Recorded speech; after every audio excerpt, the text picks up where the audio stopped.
The Bluffton Pirates, under head coach Dennis Lee, coming to the ballgame tonight. They have an overall record of 9-1. They finished up the North Conference tie. That was that tri-championship with Columbus Grove and Delphus Jefferson. They finished up 7-1. They're going to be going up against a team that we had on Fox just weeks ago. Mike Fell and his Columbus Grove Bulldogs, they are as well 9-1 on the season. They finished up 7-1.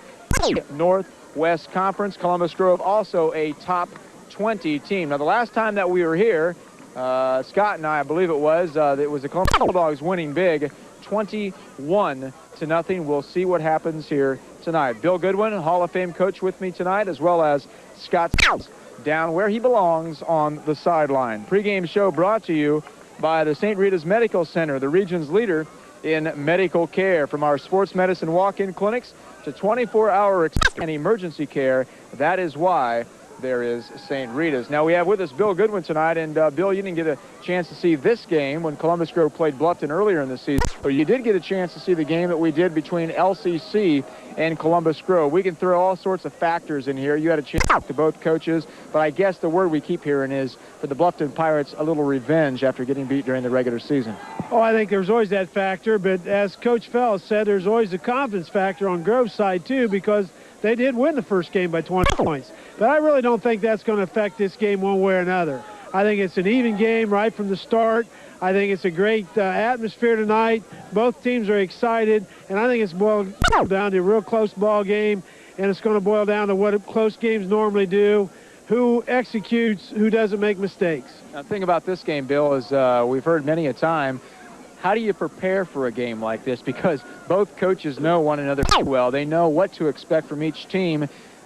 How do you approach a game like this? Well, that's what I say, Carl. I think it boils down to execution. It doesn't matter whether you know what the other team's going to do or not. If you execute, you're still going to be able to move the football, even against the team that knows what you're going to do. And the same way on defense. If you execute defense, you're probably going to be successful. So I think it's going to boil down to execution, maybe a few little things rather than one major blow-up.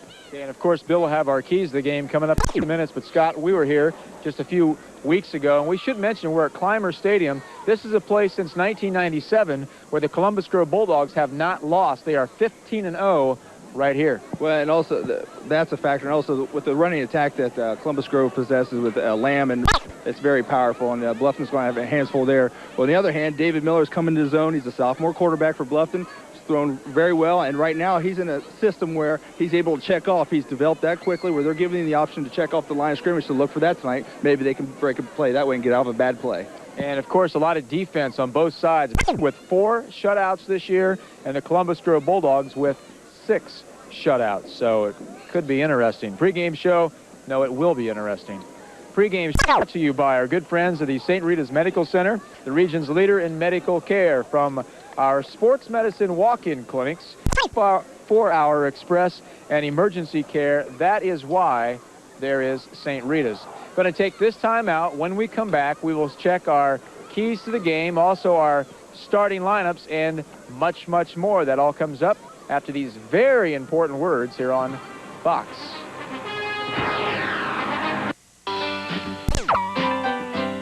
Hi, I'm Alex Mann. And I'm Nathan Dyer. Our dads are 2 of the smartest attorneys in Dyer Grapple. At least one rehearsal. Our dads are 2 of the smartest Say, Pop. Our fathers are really nice guys. They will fight hard for you. So if you've been injured, call our dad's law firm today.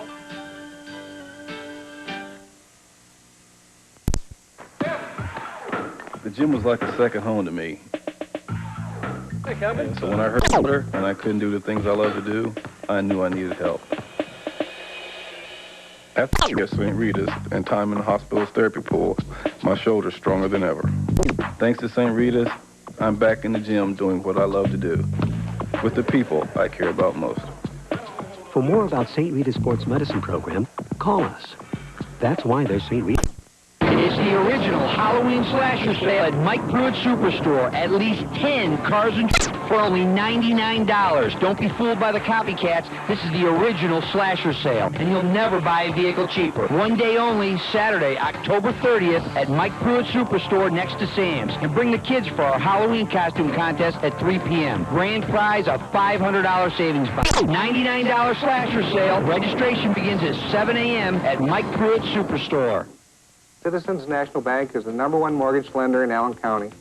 And the key to our success is local service. Your loan decision is made right here in Allen County, and your paperwork is processed here as well. Sorry, but the rates are still pretty good. This means we can provide you with best personal service, quick action on your questions, and follow your loan through from beginning to end. Stop in and talk to us, and you'll see why more and more people are turning to Citizens for their home loans. Citizens National Bank, what your bank should be.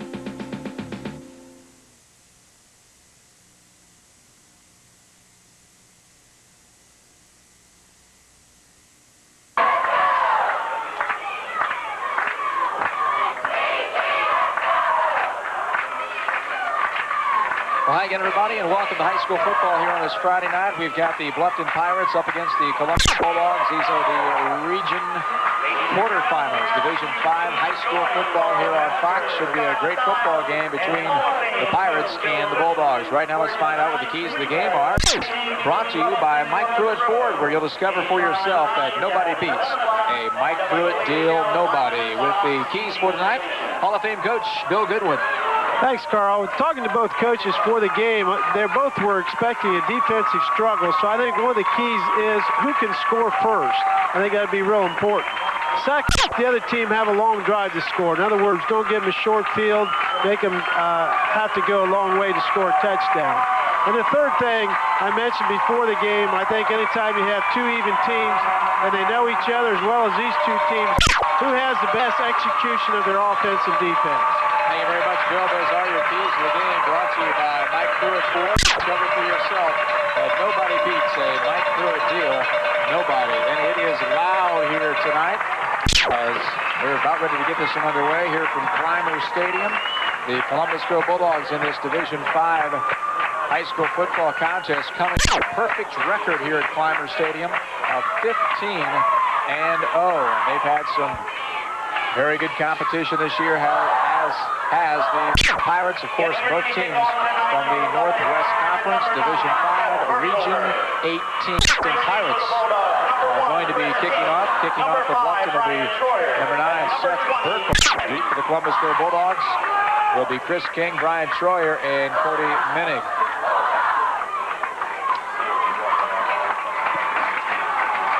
Bluffton 9-1, 7-1 in the Northwest Conference. Columbus Grove 9-1, 7-1 in the conference. Grove with 6 shutouts this year. Bluffton with 4. And here we go again. Bluffton ready to kick off to the Columbus Grove Bulldogs. Ready here at Fox for the first game of the 1999 high school football. Burkholder gets his foot into it. It's going to be driven deep all the way down to Cody Minnick. Minnick takes it out. The 10, the 15, gets to the 20, and that's about it. The Grove Bulldogs will set up shop first at 10. They won earlier this season, knocked off Bluffton in the game with Clymer by the score of 21-0. Time right now to find out the starters for tonight's high school football contest. And first play from scrimmage, we'll get those starters on for you. Columbus Grove with the football. Quarterback is Meyer, 6 foot, 170 pounds. He is a senior running out of the wing tee offense. Coach Mike Fell's squad. Meyer will go with the handoff. They've got a great running back in Opie Roeder. Roeder, 156 carries this year for 1,488 yards. Starters on the offense besides Andy Meyer, the quarterback. You got Opie Roeder as one of the running backs, as well as Eric Lamb at the fullback position. Brian Troyer, one of the running backs as well. Split end is number 20, Cody Minning. Tight is number 40, Blake Mag. And we'll check that offensive line for you here in just a second. Second down and 6 from the 5-yard line. Go in motion. That's Brian Troyer. Now they'll go with the pitch back, this time to Lamb. Lamb trying to cut it upfield, does, picks up the first down. Let's check that offensive line. Grove, center, number 70, Rob Meyer. Tackles are Ben Mag, 54, and John Meffley. Lewis Schrader, number 56. The guards are John Meffley, number 6. Ian Austin, number 61. Those are all your starters on the offense for the Columbus Grove Bulldogs. We'll check the Bluffton for you. That 44 defense. It's just short of a first down, Carl. It's going to be 3rd and short. Looked like he had it on the effort, but it's going to be 3rd down and short as Bale mentioned. Full backfield, keeper by the quarterback, and this time it does look like he has it. Let's check the defense for Bluffton. On the front line, they've got defensive ends Andrew Montgomery, 55, and Chris Selhorst, 44. Tackles are Nick Roby and Andy Slaughterbeck. Linebackers, Darren Hefner and Aaron Kugler, as well as Cade Schluter. And in that defensive backfield, we've got Zach Cole, 27, Michael Kingsley, 24, and Chad Porter, number 8.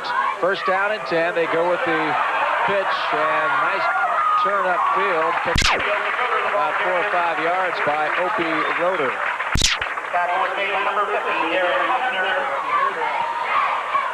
Carl, was running out of the wing tee, and so far they've ran their basic plays. They've been getting 3 or 4 yards at a crack. Bluffton's done a pretty good job of keeping them contained, still getting, as I said, 3 or 4 yards. Another linebacker for Bullseye, leader number 5. Those are the starters offensively and defensively. First series, there he is, Lamb, and he fumbles the football, and it goes out of bounds. That was Eric Lamb carrying the ball up the middle, Carl, on the trap out of the wing tee package, and he ran hard, broke a couple tackles, and he coughed up the football, but luckily for Grove, it went out of bounds, so they kept it. Columbus Grove's only lost this year to Delphus Jefferson 2-zip. Their 6 shutouts over Spencerville, LCC, Upper Perry, and Allen East. They gave up 6 points to Paulding, 6 to Ada. Bluffton, 4 shutouts. Spencerville, Ada, Perry, and Allen. 3rd down and 2 from the 40-yard line. Just underway first quarter. Man in motion will go Troyer. Meyer goes to the handoff, and there is the defense by Bluffton. Short of the first down. That was number 78, Carl, Andy Slaughterbeck. Bluffton's defensive tackle got some penetration that time and threw the runner for a loss. 4th and about 5, so it looks like we're going to punt. You always want to watch Columbus Grove when they go back to punt, though, because over the years, Coach Fell has not been afraid to fake it. I don't think he will here, but you always got to be awake. Opie Roeder averages about 37 yards a punt, gets up and gets about that distance to the 32-yard line. He will go down. Nice stick coverage by Columbus Grove and Trevor Utrecht. Real good coverage that time, Carl. As soon as Kingsley got the football, he only took 1 step. Was there to bring him down. Let's check the offense for the Bluffton Pirates. David Miller is the quarterback, number 1. They're going to run a tight end set with Ryan McCullough, 23, and also Tyler Hall, number 2. The split end is Kohli, number 9. The flanker is Michael Kingsley, number 24. Zach Kohli, their top running back, he's number 27. We'll check the offensive line here after this play. 1st and 10 from the 33. Got a single back. They'll go to Kohli. His first carry, and not much there. Grove defense starting out the series for them on the defense very well. The offensive line for Bluffton centers 53, Eric Parkins. 2 tackles are Nick Roby and Pete Moser. The guards are Scott Slaughterbeck and Andy Slaughterbeck, 68, 78. And those are your starters on the offense. We'll check the Grove defense, a very good Grove defense, after this next play.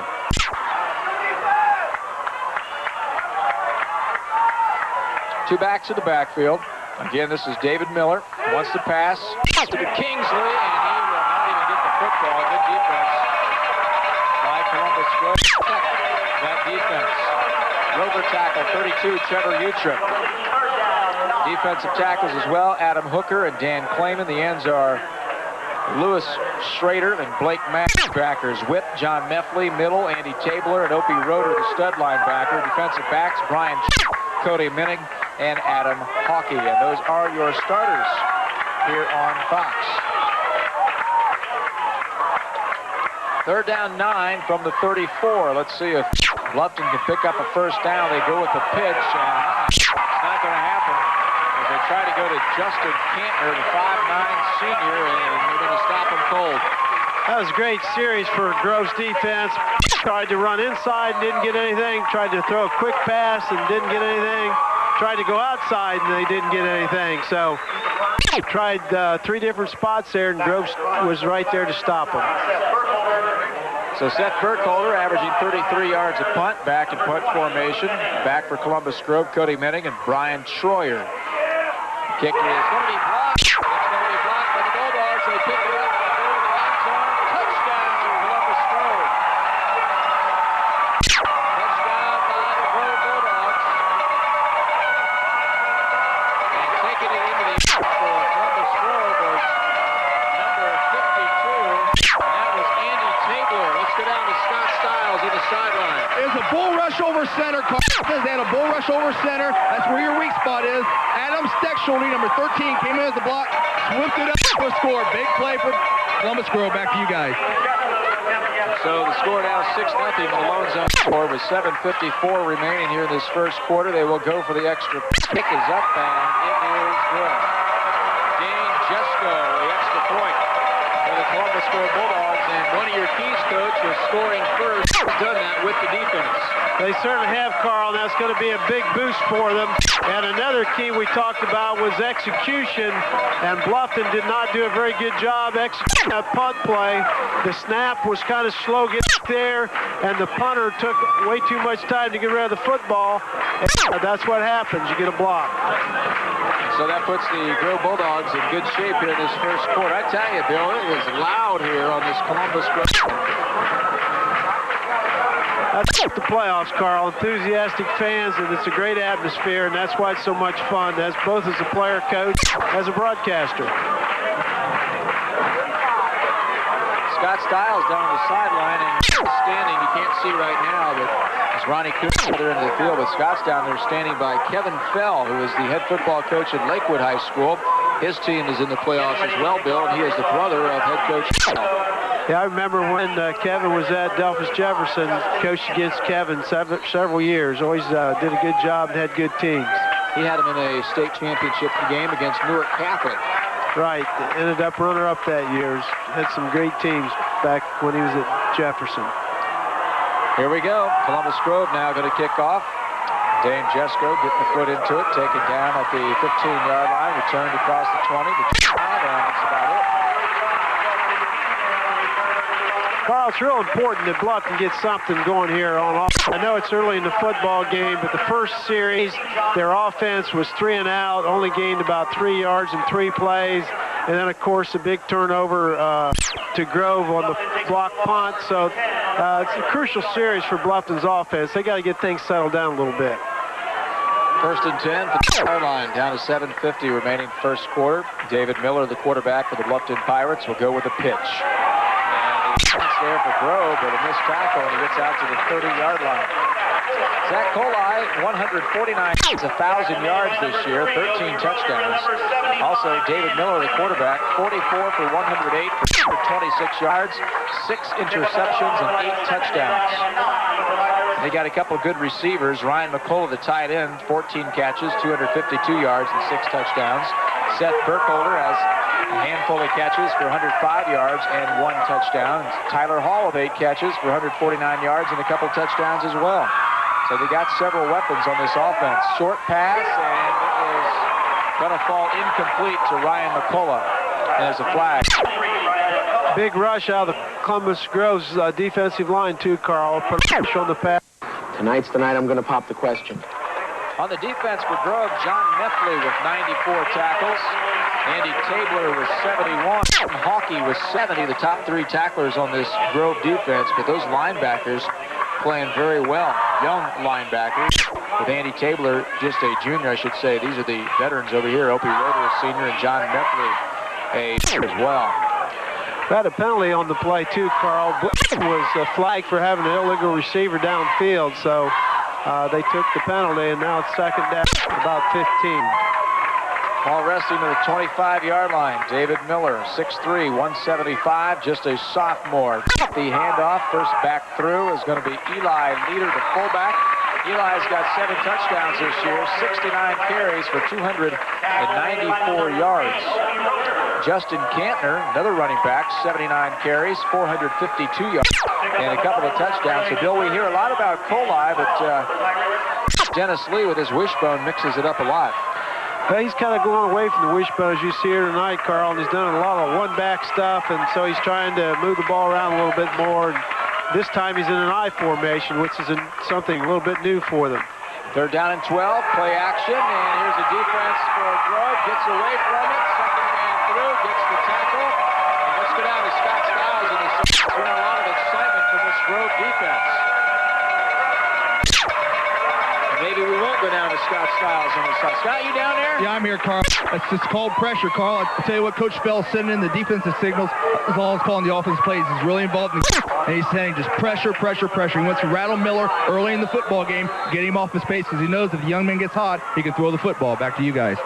It is a fourth down situation, and we see the flags fly. Ball start.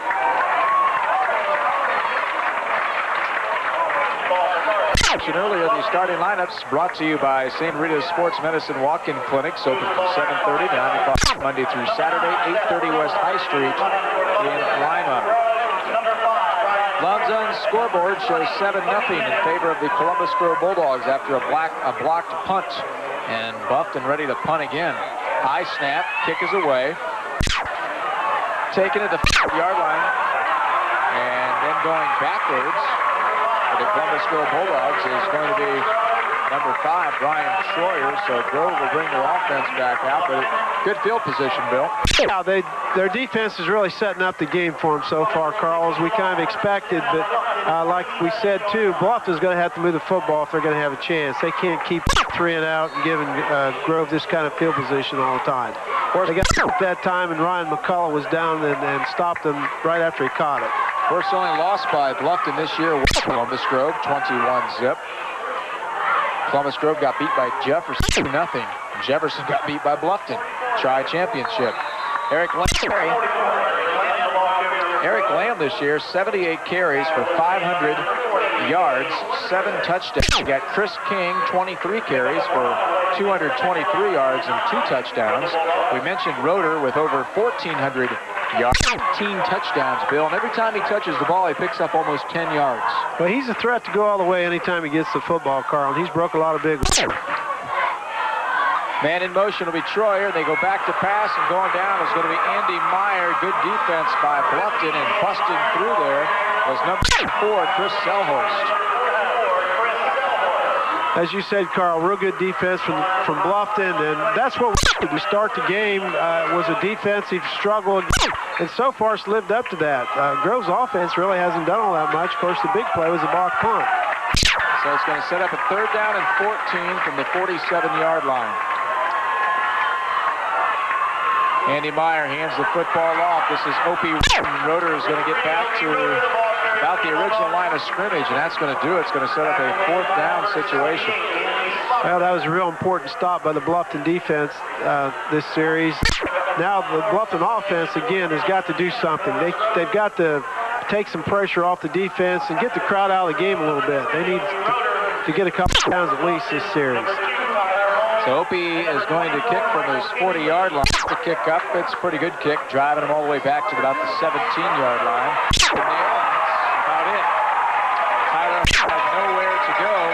Good kick coverage, punt coverage for the Columbus Grove Bulldogs. That was Trevor Utrip down there again, kind of cleaning up. He wasn't the first one there, but he was the second one, really put a hit on the receiver. So again, we need to see Bluffton's offense settle down now and try to get at least a couple first downs and get a little confidence. Game takes on Sherwood Fairview or Liberty Center. We did see some scouts from Liberty Center up here in the crowd tonight.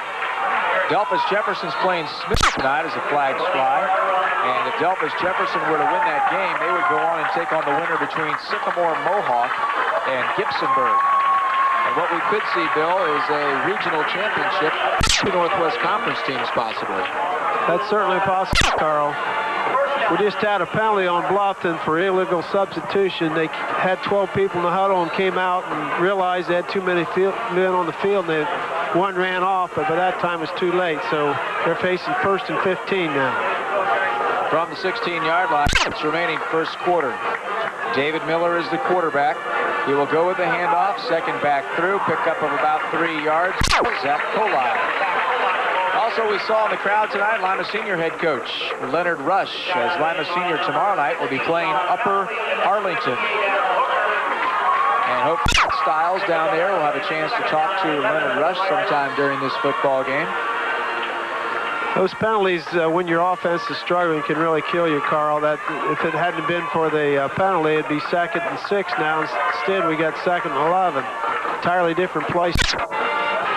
Back to pass is Miller. He gets rid of it. It's going to be caught, and oh, there's a hit. That is a big hit by Adam Hawkey, the safety. Scott stopped on there right on that. Did you hear it pop, Scott? Oh, I'll tell you what a hellacious hit. It was clear from his deep back position and came flying. As soon as the quarterback turned, he was on a dead sprint. It's amazing the young man hung on to the football. What a hit. Oh, it's going to set up a 3rd down. This is going to hit you, remember, Coach? Oh, yeah. Remember for a long time. But again, getting back to execution, they had a lineman out there, and he didn't block anybody. So, you know, take the block and help your guy out. Quick play action again. Pass downfield. Got a receiver, and it's going to be caught down to the 45-yard line. Nice catch by Ryan McCullough, the 6'4", 195-pound senior. That was a great throw, Carl, by that young sophomore quarterback. He threw it right on the money. It was good coverage, but he threw it where it right had to be. Big completion, and they got a 1st down. Now they got a little field position. 1st and 10 for the 45-yard line. 2:37 remaining here in this 1st quarter. At the half, we'll talk to Kevin Fell, the brother of Mike Fell and head football coach at Lakewood High School. Handoff, 2nd back through. Kohli picks up a couple of yards. 7-0 is our score right now. Let's check that offensive line in terms of size, Coach. Eric Parkins is center at 180. Slaughterbeck, the 2 Slaughterbecks, Scott 240, just a freshman, is 220. Pete Mosier 255 and Nick Roby at 270.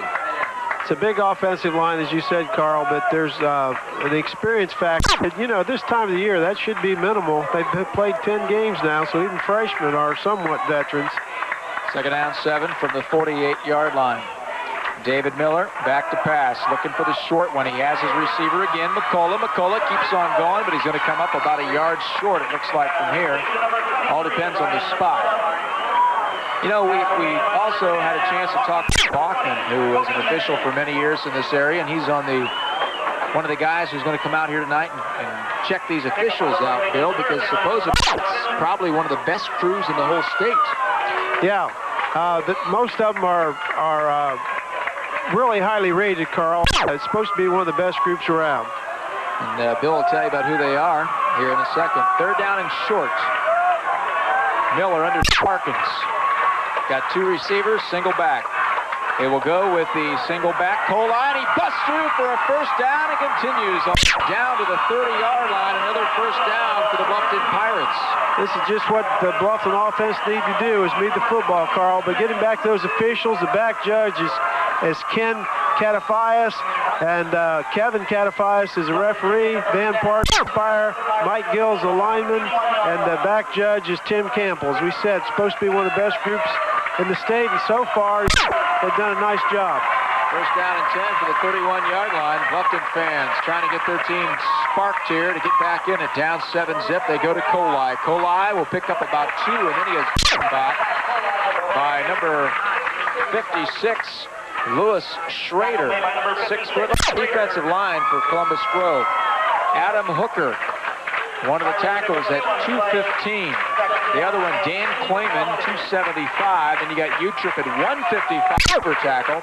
Schrader, 210, and Blake Mag at 5. Mag is just a sophomore.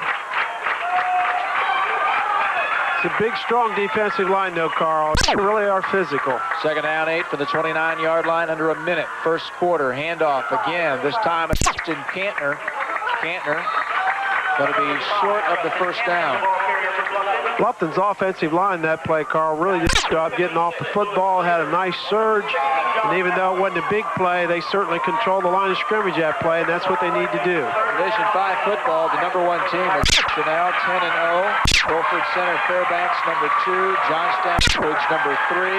Liberty Center, 4. And Cleveland VASJ at number 5. Columbus Grove finished up 16. 9 seconds on a 3rd and 5. Play action, another pass play. Here comes the defense. Bringing down the middle linebacker, Andy Tabler, will end this 1st quarter by bringing down the quarterback for a loss. We played minutes of action here at Clymer Stadium. Our score, the Columbus Grove Bulldogs 7, Bluffton nothing. I would say if you're going to buy a car, go there, because they will beat any deal and they will get you in the car you want to get in. We had a good salesman. He was attentive, he wasn't pushy, and it was a very pleasant experience. They were really reasonable. It seems like they really care about the customer when you go out there. And I think that's the most important thing of buying something anywhere, and therefore I would highly recommend Tomo. Tonight's the night I'm going to pop the question. So did you get the ring yet? No. I wanted to get her something that says, I'm really in this for the long haul. It's a trade. What? I'm making a commitment here. Purchase your new Train high-efficiency furnace from Sons Kaleida and get a free 15-year parts and labor warranty and 6 months same as cash on your purchase. Remember, it's hard to stop a train. Meet Deb Laughlin.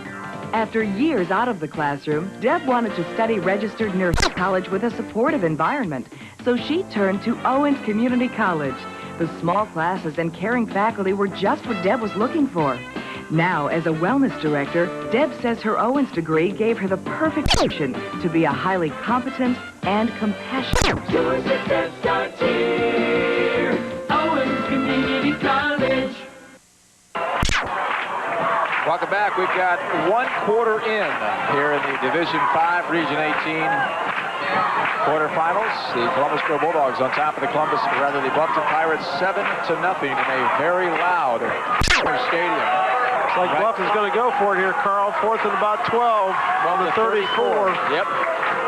Single back. Let's see what Miller does. Miller with a lefty, back to pass, has a receiver who almost went back to the ball, and it was Michael Kingsley, the flanker back there, and he's unable to hold on to the football.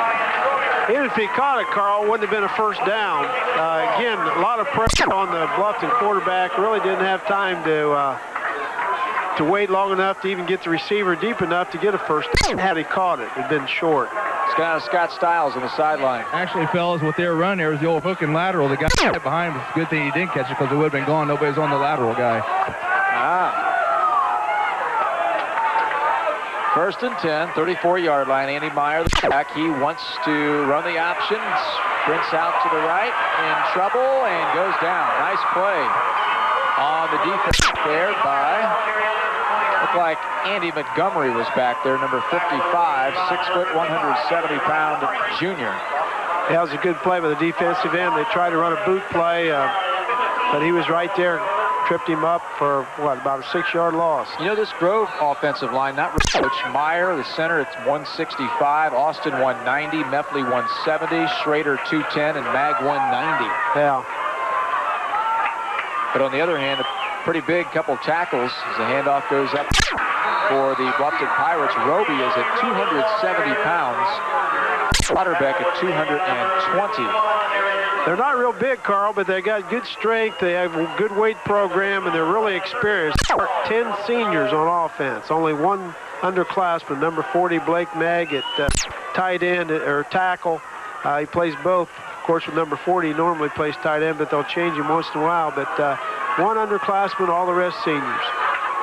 Already for Columbus Grove, 3rd down 12 from the 3rd. Troyer goes in motion. Pitch will go back. And this is going to be Lamb. Lamb is not going to cut the corner as they string him out. Nice job of the defense by Zach Kohli, cornerback position.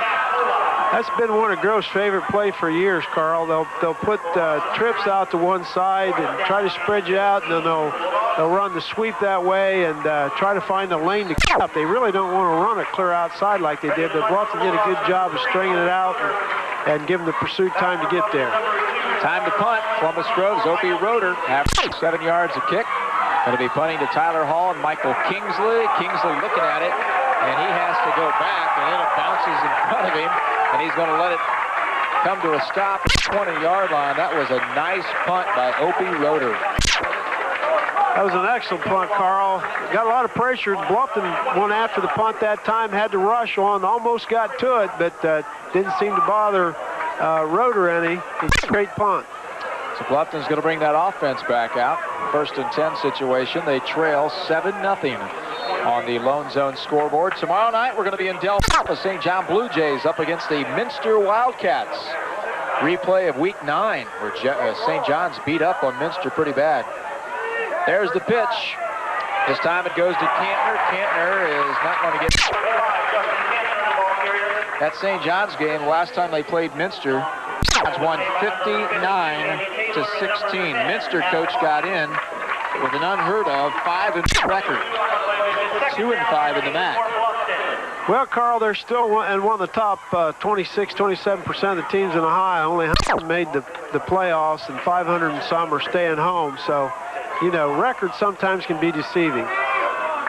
2nd down, 8 from the 22-yard line. We're down to 9:14 remaining here in this first half. Carl Metzger, Bill Goodwin, Scott Stiles out to you. They get the ball to Kohli. Kohli breaks those. On going. Finally is going to be brought down, but not before he picks up a 1st down. That was a super run by Kohli that time. I think he broke 3 shots, Carl, and you know now why he's such a good offensive back. He's been starting since he was a freshman. This is his 3rd year. He's a junior. He's had over 1,000 yards every year, and he's just an excellent running back. Next week, we've got the regional semis, Friday and Saturday, then finals on the 19th and 20th. State semis, 26th and 27th. And not much there on that one, if anything. Number 35, Justin Carey that time for Bluffton. The state the state finals are December 3rd and 4th. Bill and I will be there December 3rd. Looking forward to it. I am. Division 5 at Canton, Division 3 at Massillon, Division 2 at Canton. Then on Saturday the 4th, state finals, Division 6 will be at Canton, Division 4 at Massillon, Division 1 at Canton. We just hope we got a lot of area schools there with us, Carl. Yep. 2nd down 10 from the 32-yard line. Pass play now for Miller. Miller looking down the middle, and it is knocked down and a flag. Sure looked like pass interference. I think the referee made an excellent call there. That time, Miller had a lot of time to throw the football. One of the only time all night that he had a little time. So with a pass interference, it is going to move the football all the way down to about the 47-yard line. And that is a 1st and 10 again for the Bluffton Pirates.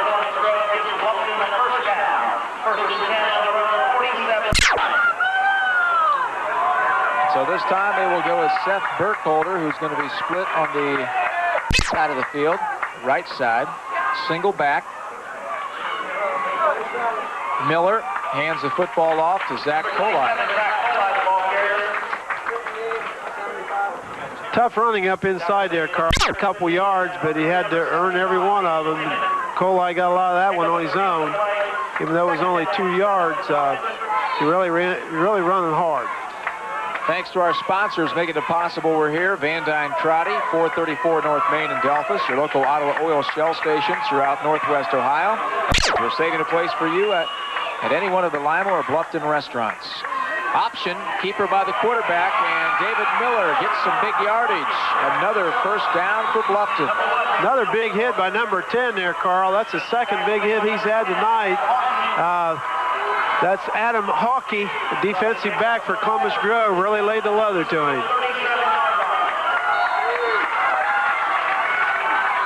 1st and 10, 37-yard line, 7:15 remaining here in this first half of action. Division 5 foot Northwest Conference. Single back again. It's action. Miller wants to throw. The lefty looking downfield, and that one's knocked down. Good defense back there by Opie Roeder, the stud linebacker. Again, that was a boot pass, Carl, and nobody was... I really think Miller was just trying to throw the ball away, and he almost... Rader made a great play just getting a hand on it. Columbus Grove, the Scarlet and Gray. Coming into this football game, 9-1. They defeated Pandora, Gilboa, Spencerville, Lima Central Catholic, Bluffton, Upper, Ada, Perry, Allen Easton, Paulding. Only lost to Delphus Jefferson. Second down, 10 from the 37-yard line. Back to pass is Miller. Receiver there, and there's interference again, Carl. Yep. Receiver was there. Defensive back got a little overhand. Hit the receiver before the ball got there. Mike Fell's career record, 74-29. 10th head coach of the Columbus Grove Bulldogs. Doesn't seem that long, does it, Bill? No, it doesn't. Just seems like a year or two, doesn't it? Starters, 10 on the offense, or rather 10 overall, 5 on the offense, 5 on the defense, 15 returning lettermen for Dennis Lee's team. By the way, his career record, 88-45. Two very similar coaches. 13th year for Dennis. And 5 back on the offense, 4 on the defense, 12 returning lettermen. As we mentioned earlier, Columbus Grove's playing a lot of seniors, but Bluffton is playing a lot of young guys. They got a couple freshmen playing. Tyler Hall plays on offense. They've got 40, Wade Schleetster playing defense, so they got a good mix. Down to the end zone, it is picked off for a second, almost by Hawkey. Couldn't hold on to it, but it was saved a touchdown there. If that would have got through his hands, nice chance down there for Bluffton. Good job by a Grove safety that time coming over and almost made the interception. Again, join us at the half. We'll talk to Lakewood High School head football coach Kevin Fell. Mike Fell's brother. Second down, 10. 22-yard and will go in motion. That's Seth Burkholder. Back to pass again is Miller. Looking downfield. Across the middle has a receiver, and it's going to be caught at around the 9-yard line. Nice catch by Tyler Hall, the tight end. Let's go down to Scott Stiles. Tell you what, Miller's really starting to heat things up a little bit, guys. He has great poise for a sophomore. And that time they came on a corner blitz, he stood tall in the pocket, delivered the ball, and took a big hit. The man's on a mission right now, driving on this drive. Back to you guys. Nice weather down there, too, right, Scott? That's wonderful down here, Carl. It's loud. I can't hardly hear you. Tyler Hall just caught that pass, Carl. It was one of those freshmen I was talking about. First down and goal to go for the 9. The keeper by Miller, and on the option, he'll pick up about 2 yards. He thought about pitching it, but thought better. Yeah, good job on defense there. He really made him stretch it out, and there was no place to go. The pitch man was covered, and he just had to get what he could get. Make sure to check out the Fox website, foxlima.com, for the player of the game up on the website after tonight's game. Our player of the game sponsored by the Commercial Bank. Second down, goal to go from the 7-yard line. Bluffton knocking on the door, down 7-zip. Handoff, and nothing there. In fact, might have lost Zach Kohli. Going to bring up another big third down play for Bluffton. It's going to be about 3rd and 9, 3rd and goal. From the 9, probably going to have to throw the ball. Our thanks to the bomb shelter, 301 South Main in Glandorf. Caller stopped by the Union Bank Company, locally owned for 95 years. We've kept our commitment to provide service and value, some of our great sponsors. 3rd and goal for the 9. Play action again. Pass play across the middle. Touchdown, Bluffton. Touchdown to Ryan McCullough, the 6'4", 195-pound senior. It's 7-6. Scott Stiles. Great play action fake. He ducked down, give a great ball fake. Linebackers froze, gave McCullough a chance to get behind the linebackers. Perfect bullet right in the end zone. Back to you guys. Well, Bill, you don't see that very often. Like I said before, when check this for a second here on the extra. I'll finish my thought. Bluffton going to go for the extra point. It's going to be Seth Burkholder. Kick is blocked. It is blocked by number 20 coming through, Cody Minnick for Columbus Grove. So it's going to stay 7-6 on scoreboard. What I was going to say is Columbus Grove doesn't give up too many touchdowns. Pandora Gilboa, they gave up a couple, but after that, Bill, Delphus Jefferson got 2 points. Ada got 7, and that was against the second team. And Paul ended up getting 6 points, but that was on a 1st and goal from the 1 or something to start out, Mike was saying before the game? Yeah, and he said before the game that his defensive secondary had not given up a touchdown pass, so that's probably the first one, their first touchdown pass starting defense has had thrown against the board. But the key, I think, Carl, is whether they can give Miller time to throw. when they've given him time to throw, he's been real effective. He's had over 700 yards passing this year. 2 big blocks, though, and Grove's still ahead. I would think the stats, yardage-wise, would greatly favor Bluffton at this time, but with that block punt for the touchdown and then that blocked extra point, Grove leads 7-6. Bluffton finished their season with 3 shutouts over Ada, Perry, and Allen East. They gave up 6 to Upper Saddle Valley before that. Kickoff downfield by Burkholder. Going to be taken around the 10-yard line, across the 20 to the 25 and to the 30. That is where Schroyer brings them out. 1st and 10. Brian Torrier was the receiver at the kickoff and made a nice return. He's an all-around good player for Grove. He plays defense, is one of their leading pass receivers, and also returns kicks. Columbus Grove in the state playoffs back in 92, 95, and 97. And Bluffton regionals 96 and 98. Runners-up in 1991. A lot of tradition at both schools. Boy, they've had some good teams at both Columbus Grove and Bluffton. Ever since Coach Fell's been here, he's really done a nice job turning this program around. Grove had a lot of good tradition from years back, but the years just before Coach Fell came here wasn't that great for Grove, but he's really got them rolling now. 2nd down 7 from the 33-yard line. We are down to 4 minutes and 40 seconds remaining. 7-6 Grove. Handoff this time to Roeder, and Roeder picks up a few more yards, close to another 1st down. Going to be about 2 yards short. Roeder does a good job hitting the line of scrimmage at full speed, Carl, and really runs hard. He got most of that on his own that time. Owens Community College, your success starts here. Call now for enrollment details. Tom Conley of Automotive Dealerships, where you always find knock your socks off deals. Some of our great sponsors on Fox. Oh, another great hit as Opie Roeder tried to pick up the 1st down, and again, defense there for Bluffton. The spot they gave him, Carl, I don't think he made it. You can see he's got, they put it right on the forward line, and he's got to go a little bit past that, so this will be an interesting call here from Coach Fell. I believe Darren Hefner with the stop, the linebacker for Bluffton. And it looks like Coach Fell's going to kick this one away. Well, with 3:50 going to half, still ahead 1 point, it's probably a good choice, but like I said, you never know when they might. Opie Roeder back to punt for the Columbus Grove Bulldogs. Snap is there, kick is up, and it's a high one, but it doesn't go very far. Depends on the bounce. The bounce, it hits Bluffton Pirate, I believe. And if it did, it's going to be Grove's ball. Oh, boy, I tell you, let's go down to Scott Stiles because it looked like somebody turned their back down there, Scott. What happened was Kyle Barkermer, number 55, was looking for the return. They let him know where it was. It hit off his left shoulder pad, and Columbus Grove was able to recover the fumble. Big break for Columbus Grove. Well, in Gainesville, you got 2 good teams. That's something that can give you a big spark. Yeah, it's going to be a big defensive stand here for Bluffton. If they can hold them, there's only 3:31 to go to half, so definitely a big break for Columbus Grove.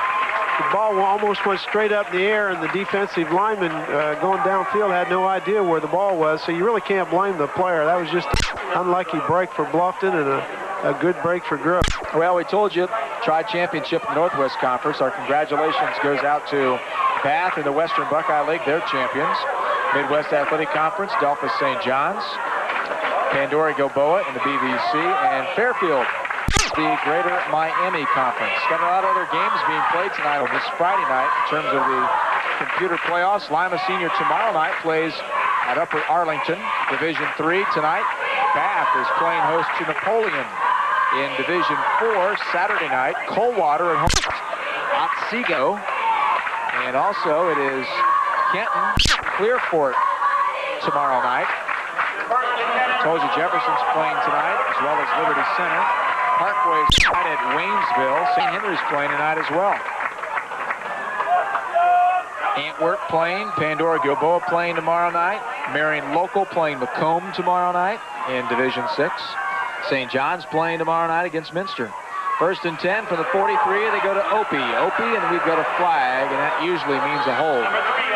Well, I think it was a clip, Carl. The wide receiver, either a clip or an illegal crack block, because the wide receiver came from the outside towards the ball and it hit the Bluffton defender right in the back. So, yes, it is a 15-yard clip penalty.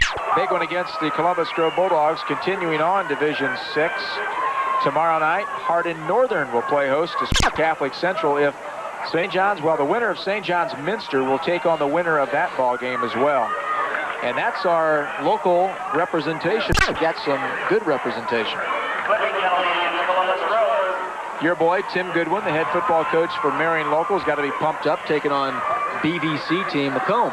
Yeah, they're really excited. Of course, this is Tim's first year down there, first year as a head coach, so it's a big thrill for him to make the playoffs the first year. He's been playing real well, Carl. They've been getting better every week, and that's what it takes this time of year.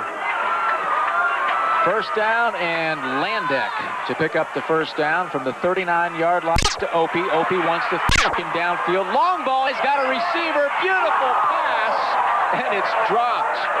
Oh, what a beautiful spiral. Thrown to tight end Blake Magg, and I'll bet you Blake would love to have that one back. You don't see a running back usually have that much touch and put the ball right where he needed to. That was, you said, a great pass. Pretty good coverage, but he threw it where he needed to, and unfortunately dropped it. Let's go down to quarterback Scott Stiles. Well, I tell you, I wish I could have thrown the ball like that. I tell you, that was a beautiful pass by Opie, but nobody feels worse than that young guy. Not since your midget football days, right? Second down, 28. They go with the handoff, little counter action. I tell you, if he would have got to the outside there, Coach, he may have been gone. Yep. And he, oh boy. Opie is down. Looks like he's grabbing his knee. This would be monumental if he would be injured. Well, obviously, he's injured in some way, but we hope that it's nothing serious. Well, Carl, it looked like he did it when he made the cut, and that's not a good sign. He didn't really hit hard, but he tried to, as you said, if he could have got to the outside, there was a lot of wide open field there, and he tried to make a sharp cut and really went down before the defensive guy even hit him. And this is where the crowd on the Columbus Grove side just holding their breath. And let's go down to Scott Stiles. I'll get more of an update, but Coach Goodwin's exactly right. He had one guy to beat for the end zone. He tried to make a cut, and his knee just kind of buckled in underneath of him, and he just went down before he tackled himself. So as soon as I find out something, I'll get back with you. Round of applause from the Columbus Grove side, but you know, Carl, that's going to hurt Grove in a lot of ways if he can't come back in. He's not only a great running back, he plays the main linebacker spot, and he's also the punter. So, you know, it takes a lot away from him. Hopefully he can come back. And look at the Columbus Grove Bulldogs sprint up to the line. They're pumped. Andy Meyer. Look for the fullback trap here, Carl. Yep. And Eric Lamb, the fullback, gets, oh boy, about back to the line of scrimmage there. The original line is still about 15 yards away. It's going to be a 4th down and 25 from the 43. So Columbus Grove is going to have to punt. We'll see who they bring in now. Opie Roeder was the punter. Can't see his number from there, Carl. Jesko, the kicker. Back to receive for Bluffton. So Jesko going to get a chance, and we've got flags. Looks like the Bulldogs are going to get a penalty here. Procedure call against Columbus Grove. 7-6 is our score. Grove on top by blocking the extra point. Somebody there on the offensive line moved, so we had an illegal procedure call. We have no bench at the half. Our halftime will be, again, head football coach Kevin Fell from Lakewood High School. There's the snap. Kick is up, and that one's almost blocked. But a nice kick by Jesko. Fair catch called for at the 24. Nice job of punting the football by Grove's second punter. Like you said, Carl, there's a lot of pressure on him. Big number 78, Andy Slaughterbeck, was putting a lot of pressure on him, but young man did a nice job. Got a good punt off, so he's got minute 54 and about 75 yards to go if they're going to try to score here before half. It's going to be a 1st and 10. We'll go down to Scott Stiles with a Opie Roeder update right after this play. 1st and 10 for the 24, the minute 54 remaining first half. Miller back to pass, looking downfield, and it is found. Let's go down to Scott for an update. Carl, I talked to Dr. Begastove from the Orthopedic Institute, and he just looked at me and said, it's not good. It's his right knee. They're going to evaluate it again at halftime, but don't expect him back anytime soon, if at all. Back to you guys. Oh, boy. That's not good news for Columbus Grove Bulldogs, as for many of the reasons that Bill has already stated. And you don't like to see a player like Opie Roeder in a game like this out, especially when he's a senior, Bill. No, that's unfortunate, Carl. Second down, 10 from the 24-yard line. They go with the handoff, and here he comes. Kohli out of the pack, picks up a couple, and continues forward for about a 4 to 5 yard pickup. Again, that time Kohli broke 2 or 3 tackles.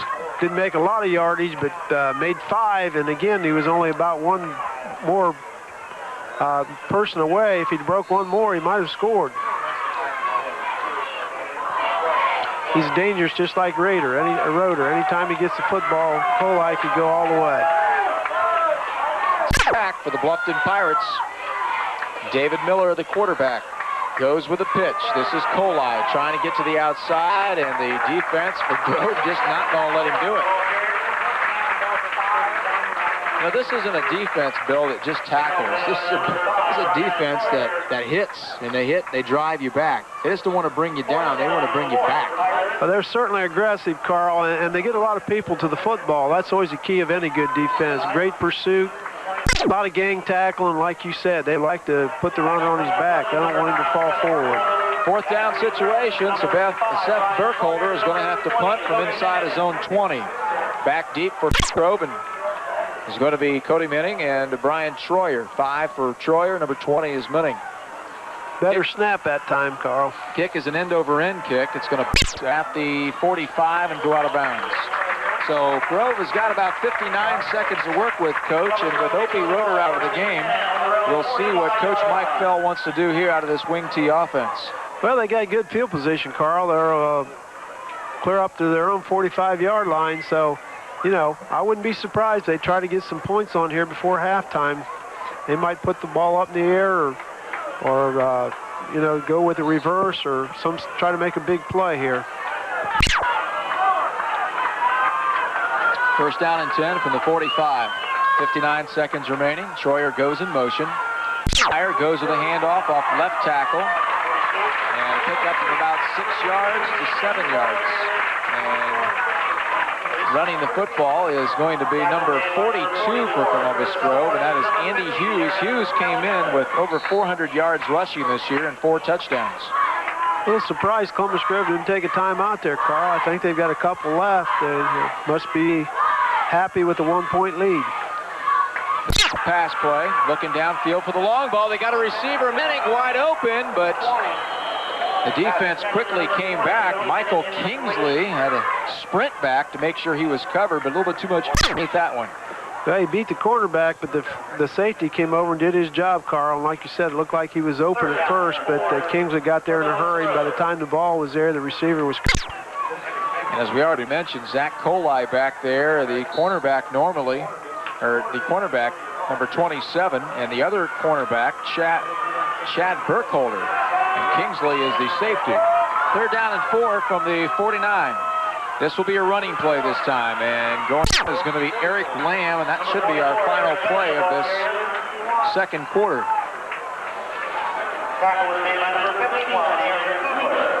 Kugler with the tackle. I don't know if Bluffton's got any timeouts left or not, Carl, but, you know, I don't know again. If they do, it doesn't seem like they've taken their allotment. Nope. Well, they call timeout with 1 second. So Mike Fell's going to set up one play on a 4th down situation. Interesting. Well, you know, not much of a gamble here. It's probably going to be some kind of a Hail Mary, and maybe they can pull off one like the Browns did last weekend, you know, tip it around and hopefully catch it in the end zone. When this ball game is over, we're going to go out in the field. We have a T-shirt to give away tonight from my good buddy over at Cappy Sports. Good old John over there. He's still your buddy? Yeah, he's still my buddy. He took it right off my back, but I had him on the Locker Room show a couple weeks ago. Went down his basement and checked out his sports memorabilia. I sure remember the visit. And so Cappy's nice shirt too. Had a chance to check those out. Cappy Sports going to have a new location here pretty soon. You want to check out. Here it is, 4th down situation for Grove. Timeout was just called. Got a special play coming up. Let's see what Mike Fell wants to do with quarterback Andy Meyer at the helm. Under center, Rob Meyer. Man will go in motion. That's Troyer. Back to pass. Let's see. Slant, and it's, oh boy, Many catches it. He's got one man to beat. He takes him down. A touchdown-saving tackle by Zach Kohli, or there would have been 6 more points up on the board, Bill. Looked like they had him stopped. He broke a tackle. Looked like he was going to score, and then an excellent effort by Kohli, getting him just short of the end zone. Well, halftime score, it is Columbus Grove on top of the Bluffton Pirates by the score of 7-6 as Mike Fell leaves the field, talking to big brother Kevin Fell, getting some inside information there. We'll take him out. We'll come back with our halftime show right after these very important words on Fox. Country, traditional, or transitional, you'll find it all at the Granary. Did you know we offer custom designs and custom staining? We have dovetail drawers, front and back easy pull door glides, and solid oak and cherry construction, even the sides. No games or gimmicks, just top quality furniture at everyday low prices. With custom stain and design, solid construction, and affordable prices, why wait? Hurry today, just a stone's throw off State Route 12. Want to hear of a great neighborhood place where you can get all your carry-out needs and the best pizza in town? The Bomb Shelter Carry-Out in Glandorf, of course. They've got all the hottest action like NASCAR, the Browns, the Buckeyes, and Major League Baseball. Plus, they're a proud supporter of local high school sports. Stop in for their daily lunch specials and the coldest beverages in town. Hungry for a pizza? You've had the rest, now try the best. The Bomb Shelter Carry-Out in Glandorf, your 1/4-11 pizza making place in Glandorf. Climber Enterprises in Pandora, Ohio wants to wish the best of luck to the Columbus Grove Bulldogs in their playoff journey. Locally owned for 38 years, Climber Enterprises cares about the community, providing close to 100 jobs in the commercial and agricultural industries. They are the area's largest manufacturer of storage systems and racks, including the Clark line of trailers and wagons. Climber Enterprises, supporting industry and the community. Go Bulldogs, go!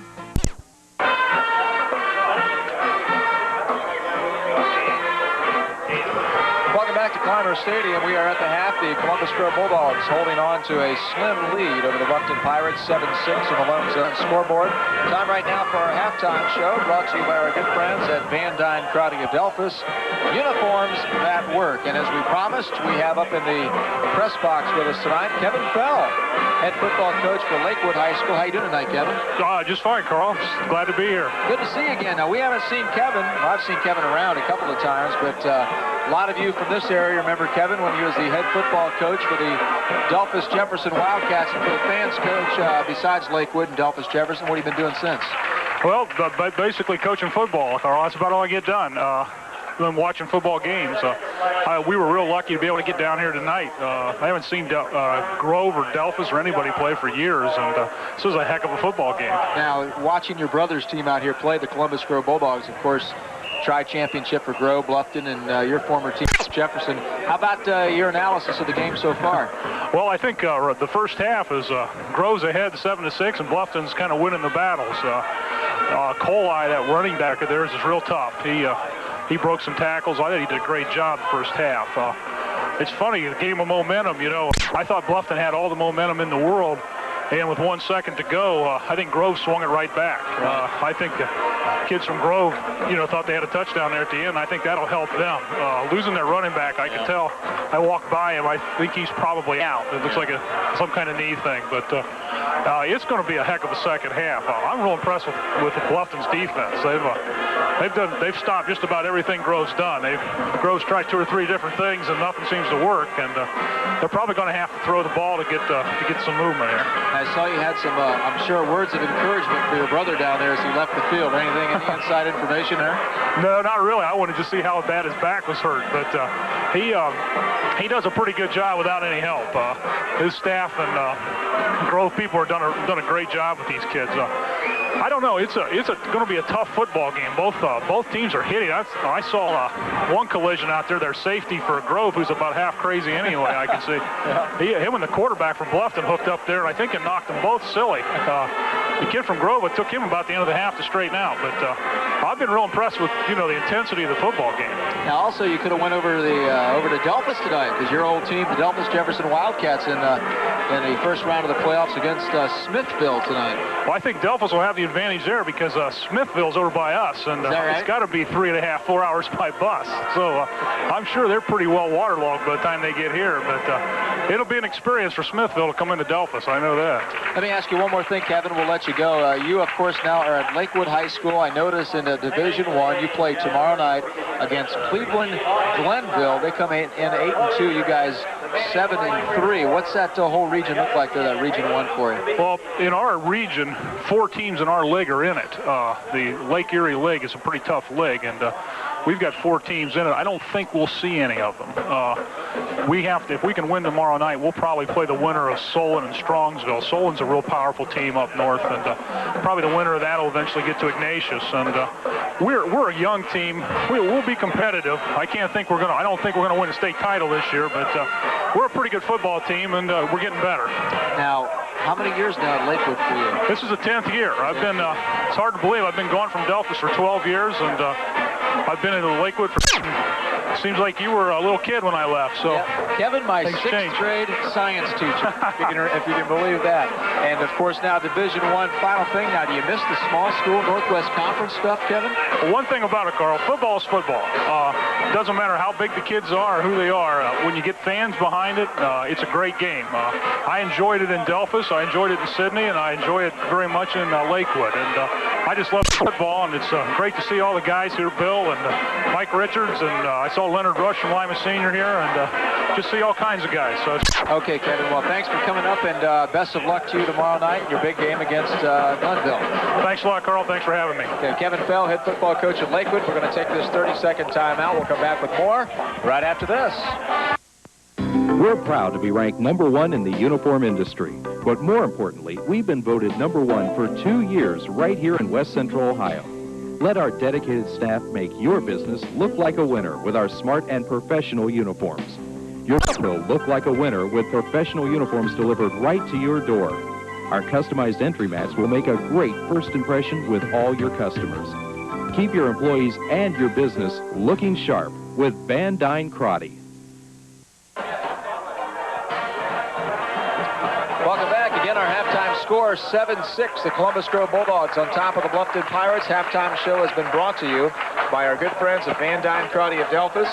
Uniforms that work. Going to take another timeout. When we come back, we will have third quarter action, and we'll check out the final computer ratings and the rankings and all that good stuff, how things finished up in our area and across the state of Ohio. We'll do all that in just a couple of minutes here on Fox. Stay with us. Want to hear of a great neighborhood place where you can get all your carry-out needs and the best pizza in town? The Bomb Shelter Carry-Out in Glandorf, of course.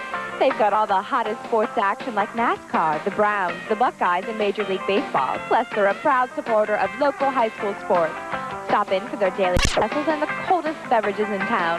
Hungry for a pizza? You've had the rest, now try the best. The Bomb Shelter Carry-Out in Glandorf, your one-stop sports-loving pizza-making place in Glandorf. Meet Brent Wickham.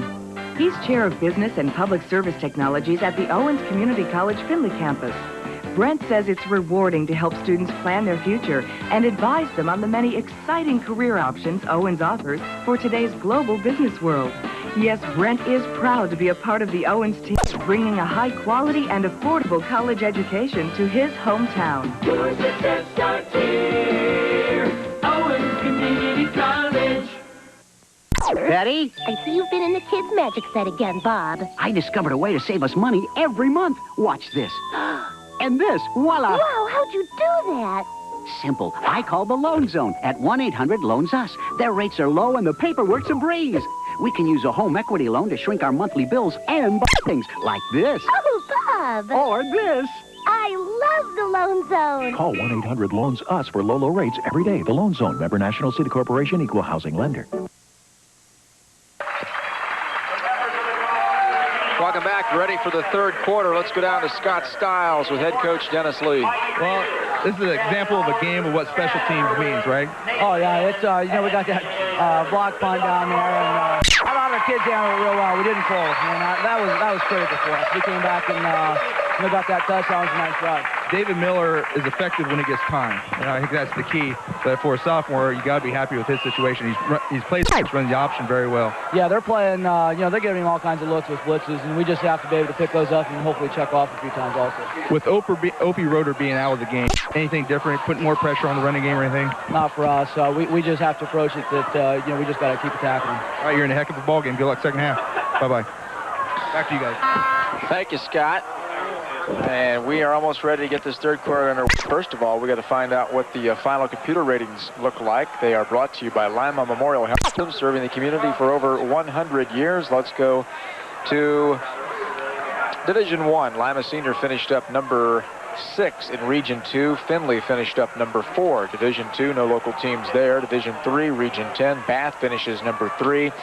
Big Ken Schreiner just out of the money as his team, the Ottawa Glandorf Titans, finished 7-3, but number 10 in the computer ratings. But a nice season for the Ottawa Glandorf Titans. Division 4, Region 14, Coldwater number 4, and Kenton finished up number 6. Otsego, they were in at number 5, Bill, in case you were wondering. I was really worried about that, Carl. That is Tontogany Otsego, by the way. Division. I'm so wonder looking how for you my do hat. that. I want my hat too from Otsego. Mike Richards promised me. Division 5, Region 18. Grove finished 3. Liberty Center 2. Jefferson 4. Bluffton at number 6. Division 6, Region 20. Versailles 4. St. Henry 5. And Parkway at number 8. Region 22, Pandora Gilboa 2. Marion Local finished number 3. Antwerp finished number 5. Macomb 6. Ayersville at number 7. Arlington just out of the money at number 9. And Region 24, St. 1. Hardin Northern 4. And Minster at number 8. And New Bremen just out of the top 8 as they finished at number 10. And that is the final time we will tell you about the computer ratings brought to Lima Memorial Health System, serving the community for over 100 years. And the way those things stack up, when you get to the playoffs, if you are the home team, your team 1, visitors team 8. Home team, team 4 in the seeds, visitors. Home team, team 2, visitors 7. And 3 and 6, 3 the home team, visitors are 6. When you get to the semifinals, it's a neutral site. There is no re-bracketing. It's the winners of 1 and 8 against 4 and 5, the 2 and 7 against 3 and 6. And then in the regional finals, home team comes from that top bracket of 1, 8, 4, 5. Neutral site 2, 7, 3, 6 will be the visitors up through the regional championship there. State finals, semifinals. Ready to get the third quarter underway. It is going to be kicked off to the Bluffton Pirates, taken by Lamb down there, and he's knocked. That's not Lamb, it's number 84. He's knocked around, and finally, somebody pumped up this Grove kick coverage team because they're down there quick. Trying to return the football for the Bluffton Pirates was number 84, and that's Jeremiah Wire.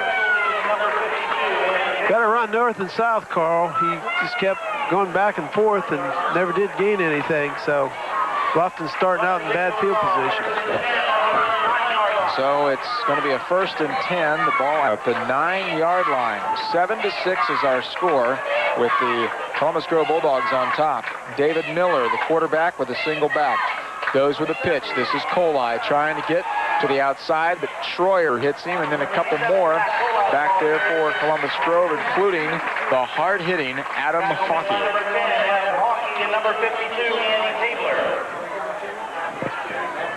Started off with a sweep, Carl. Tried to get to the outside. Wasn't a whole lot there, but again, Kohli does a nice job of making positive yardage even when there's nothing there, so he did end up with about a 2.5-yard gain. Our thanks to Clymer Enterprises Incorporated in Pandora, Canadian Sons Plumbing and Heating. Your comfort is our concern. A couple more of our great sponsors here on Fox. 2nd and 8 from the 11-yard line. Third quarter action just underway. They go with the handoff to Kohli again. Spins forward. First down for the Bluffton Pirates. Tomorrow night, St. John's Minster. Coach, the Blue Jays have won 39 straight games. Wow. That's something, Carl. And, you know, they've got certainly an excellent chance to three-peat. Of course, they got a lot of games to play, but, you know, you'd have to favor them. Well, I said a first down, but they're going to have to measure. Stretch the chain, pull on the sticks, and it will be, as I mentioned, first down. Oh, you know, they should listen to you. They saved all that time. Well, these guys are supposed to be big-time officials, too. What's the problem down there? Eagle Eye Carl Metzger. I was a guess. It looked good from here, even though we're at the 45-yard line on the other side, and they're down at the 20. First and 10 from the 20-yard line. Quarterback Miller, under center Eric Parkins. And this is going to be a handoff to Kohli, and he's going to spin again, pick up a couple of more yards. That was a little counter play, Carl. A counter tray, they call it, where the fake one way and they bring the back off and pull both the guard and the tackle. That's been one of Bluffton's favorite plays for several years, and Kohli's made a lot of yards out of that play. That time, again, there wasn't much there. He made something out of nothing and almost came out of the pile clean. Second down, 9 from the 21-yard line. Single back again for Coach Dennis Lee's squad, the Bluffton Pirates. Pitch to Kohli, still trying to get that corner. And I tell you, Coach, you know, this is something that's been going on all night. We've seen Kohli sprint through for a couple of those, but this Grove defense, great pursuit on the outside. Oh, yeah, they're a great defense. No doubt about it. They are real physical up front, like we said, maybe not real big, but real physical. They all run to the football, and they're doing a nice job. Only thing that keeps Bluffton going is Kohli's such a hard runner and does make a few yards when there isn't anything there. Third down and 4. Play action. Looking downfield is Miller, in trouble, gets away from it, sprints forward, and he will pick up the first down unless they mark him short. Looks like they give it to him, though, Bill. Yeah, it looks like he made a first down, and that was an excellent play out of the sophomore quarterback that time, Carl. He scrambled, finally got to the outside, got the first down. I'd like to thank our good friends from Cappy Sports. They are our sponsors of our player of the game. And Scott, good friends at Cappy's, also got us a couple nice hats. Yeah, they did. They're coaching hats. You got the Jets, and I received one of the Cleveland Browns, which they had their first victory last week. And I hope you don that sometime, Scott. I'd like to see that. Thanks to our good buddies at Cappy's. First and 10 from the 31-yard line. Hand off. No, they did hand the football off. Nice job with the quarterback, Miller. And pick up of a couple of more yards, and Bluffton Pirates trying to keep this drive alive as they find themselves down in a very close ball game, 7-6. Now, Bill, the last time these two teams got together, it was 21-0, and Grove was playing great that night, but Bluffton was making a lot of mistakes offensively. And did you expect this kind of game tonight? Well, I really did, Carl, because like we said earlier, Bluffton's playing a lot of young guys, and their potential for improvement is greater than the senior-dominated team, so I thought it'd be a pretty even game. There's the pitch back. It's going to be another halfback pass. They spiral downfield, but this was incomplete, and the defense wanted a offensive pass interference on that one, but the official's standing right there, and he's saying, What do you think, Bill? Well, you know, it's one of those judgment calls. I wasn't sure that was interference. They both were going for the football, and that, you know, there's a little bumping going on, but it's hard to tell who initiated. I think it was a good no call.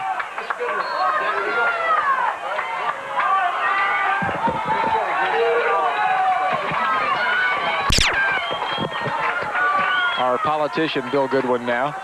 And the play-action pass, and it's incomplete. We have the great advantage of having the opportunity, Bill, of setting up by the coaches up here sometimes in the broadcast booth. And they were just looking down at you to see what your reaction was on that. They thought maybe you thought that there might have been a pass interference there. Yeah, you know, the official is a good place to call it. And I really do think they've called a good game so far tonight, Carl. You know, I'm not above criticizing, think they criticize, but I think they've done a nice job so far. Fourth down situation, so Bluffton's going to have to punt. Seth Burkholder from his 25 gets a foot into it. And it's going to bounce at the 36, and it takes a Bluffton bounce, and Grove is going to have to get it around the 26-yard line. That is where they will set their offense up, and we'll see what they can do now without Opie Roeder. And Scott Stiles is down on the sideline. We're going to see if he can get an update for us on what exactly is going on. I know it takes a lot more than just looking at it, but Scott, you'll have an opportunity to find out a little bit more, I'm sure, as you walk the sidelines. Yeah, Carl, actually, maybe even quickly here after this play, we'll get a chat with Opie real quick, see how he feels. 1st and 10 from the 26-yard line. 7-6 is our score. Handoff, and the defense this time for the Bluffton Pirates. Let's go down to Scott Stiles. I'm with Opie Roeder now. You had an excellent season. Maybe it'll continue emotionally for you. You have to be the emotional backbone now for this football team. How do you feel and what happened? I was just running the ball, and nobody really touched me. I just went to cut, and it just blew out. And everybody else on the team, they just got to believe they can do it without me. And I know they can, and they will. Well, you had an excellent season. You're an excellent young man. Good luck in the future. Back to you guys. Thank you, Scott. 2nd down 10 for the 26-yard line. They go with the option for the quarterback. This is Meyer. Meyer picks up maybe a couple of yards. A definitely big blow to this Columbus Grove football team, and you know, this is just a game. This is something now that Opie's got to put up with in terms of rehabilitation if he did blow his knee out. And you know what's a positive about the whole thing when something like this does happen, with the way sports medicine is today, you don't usually have to wait as long as you did back in the old days.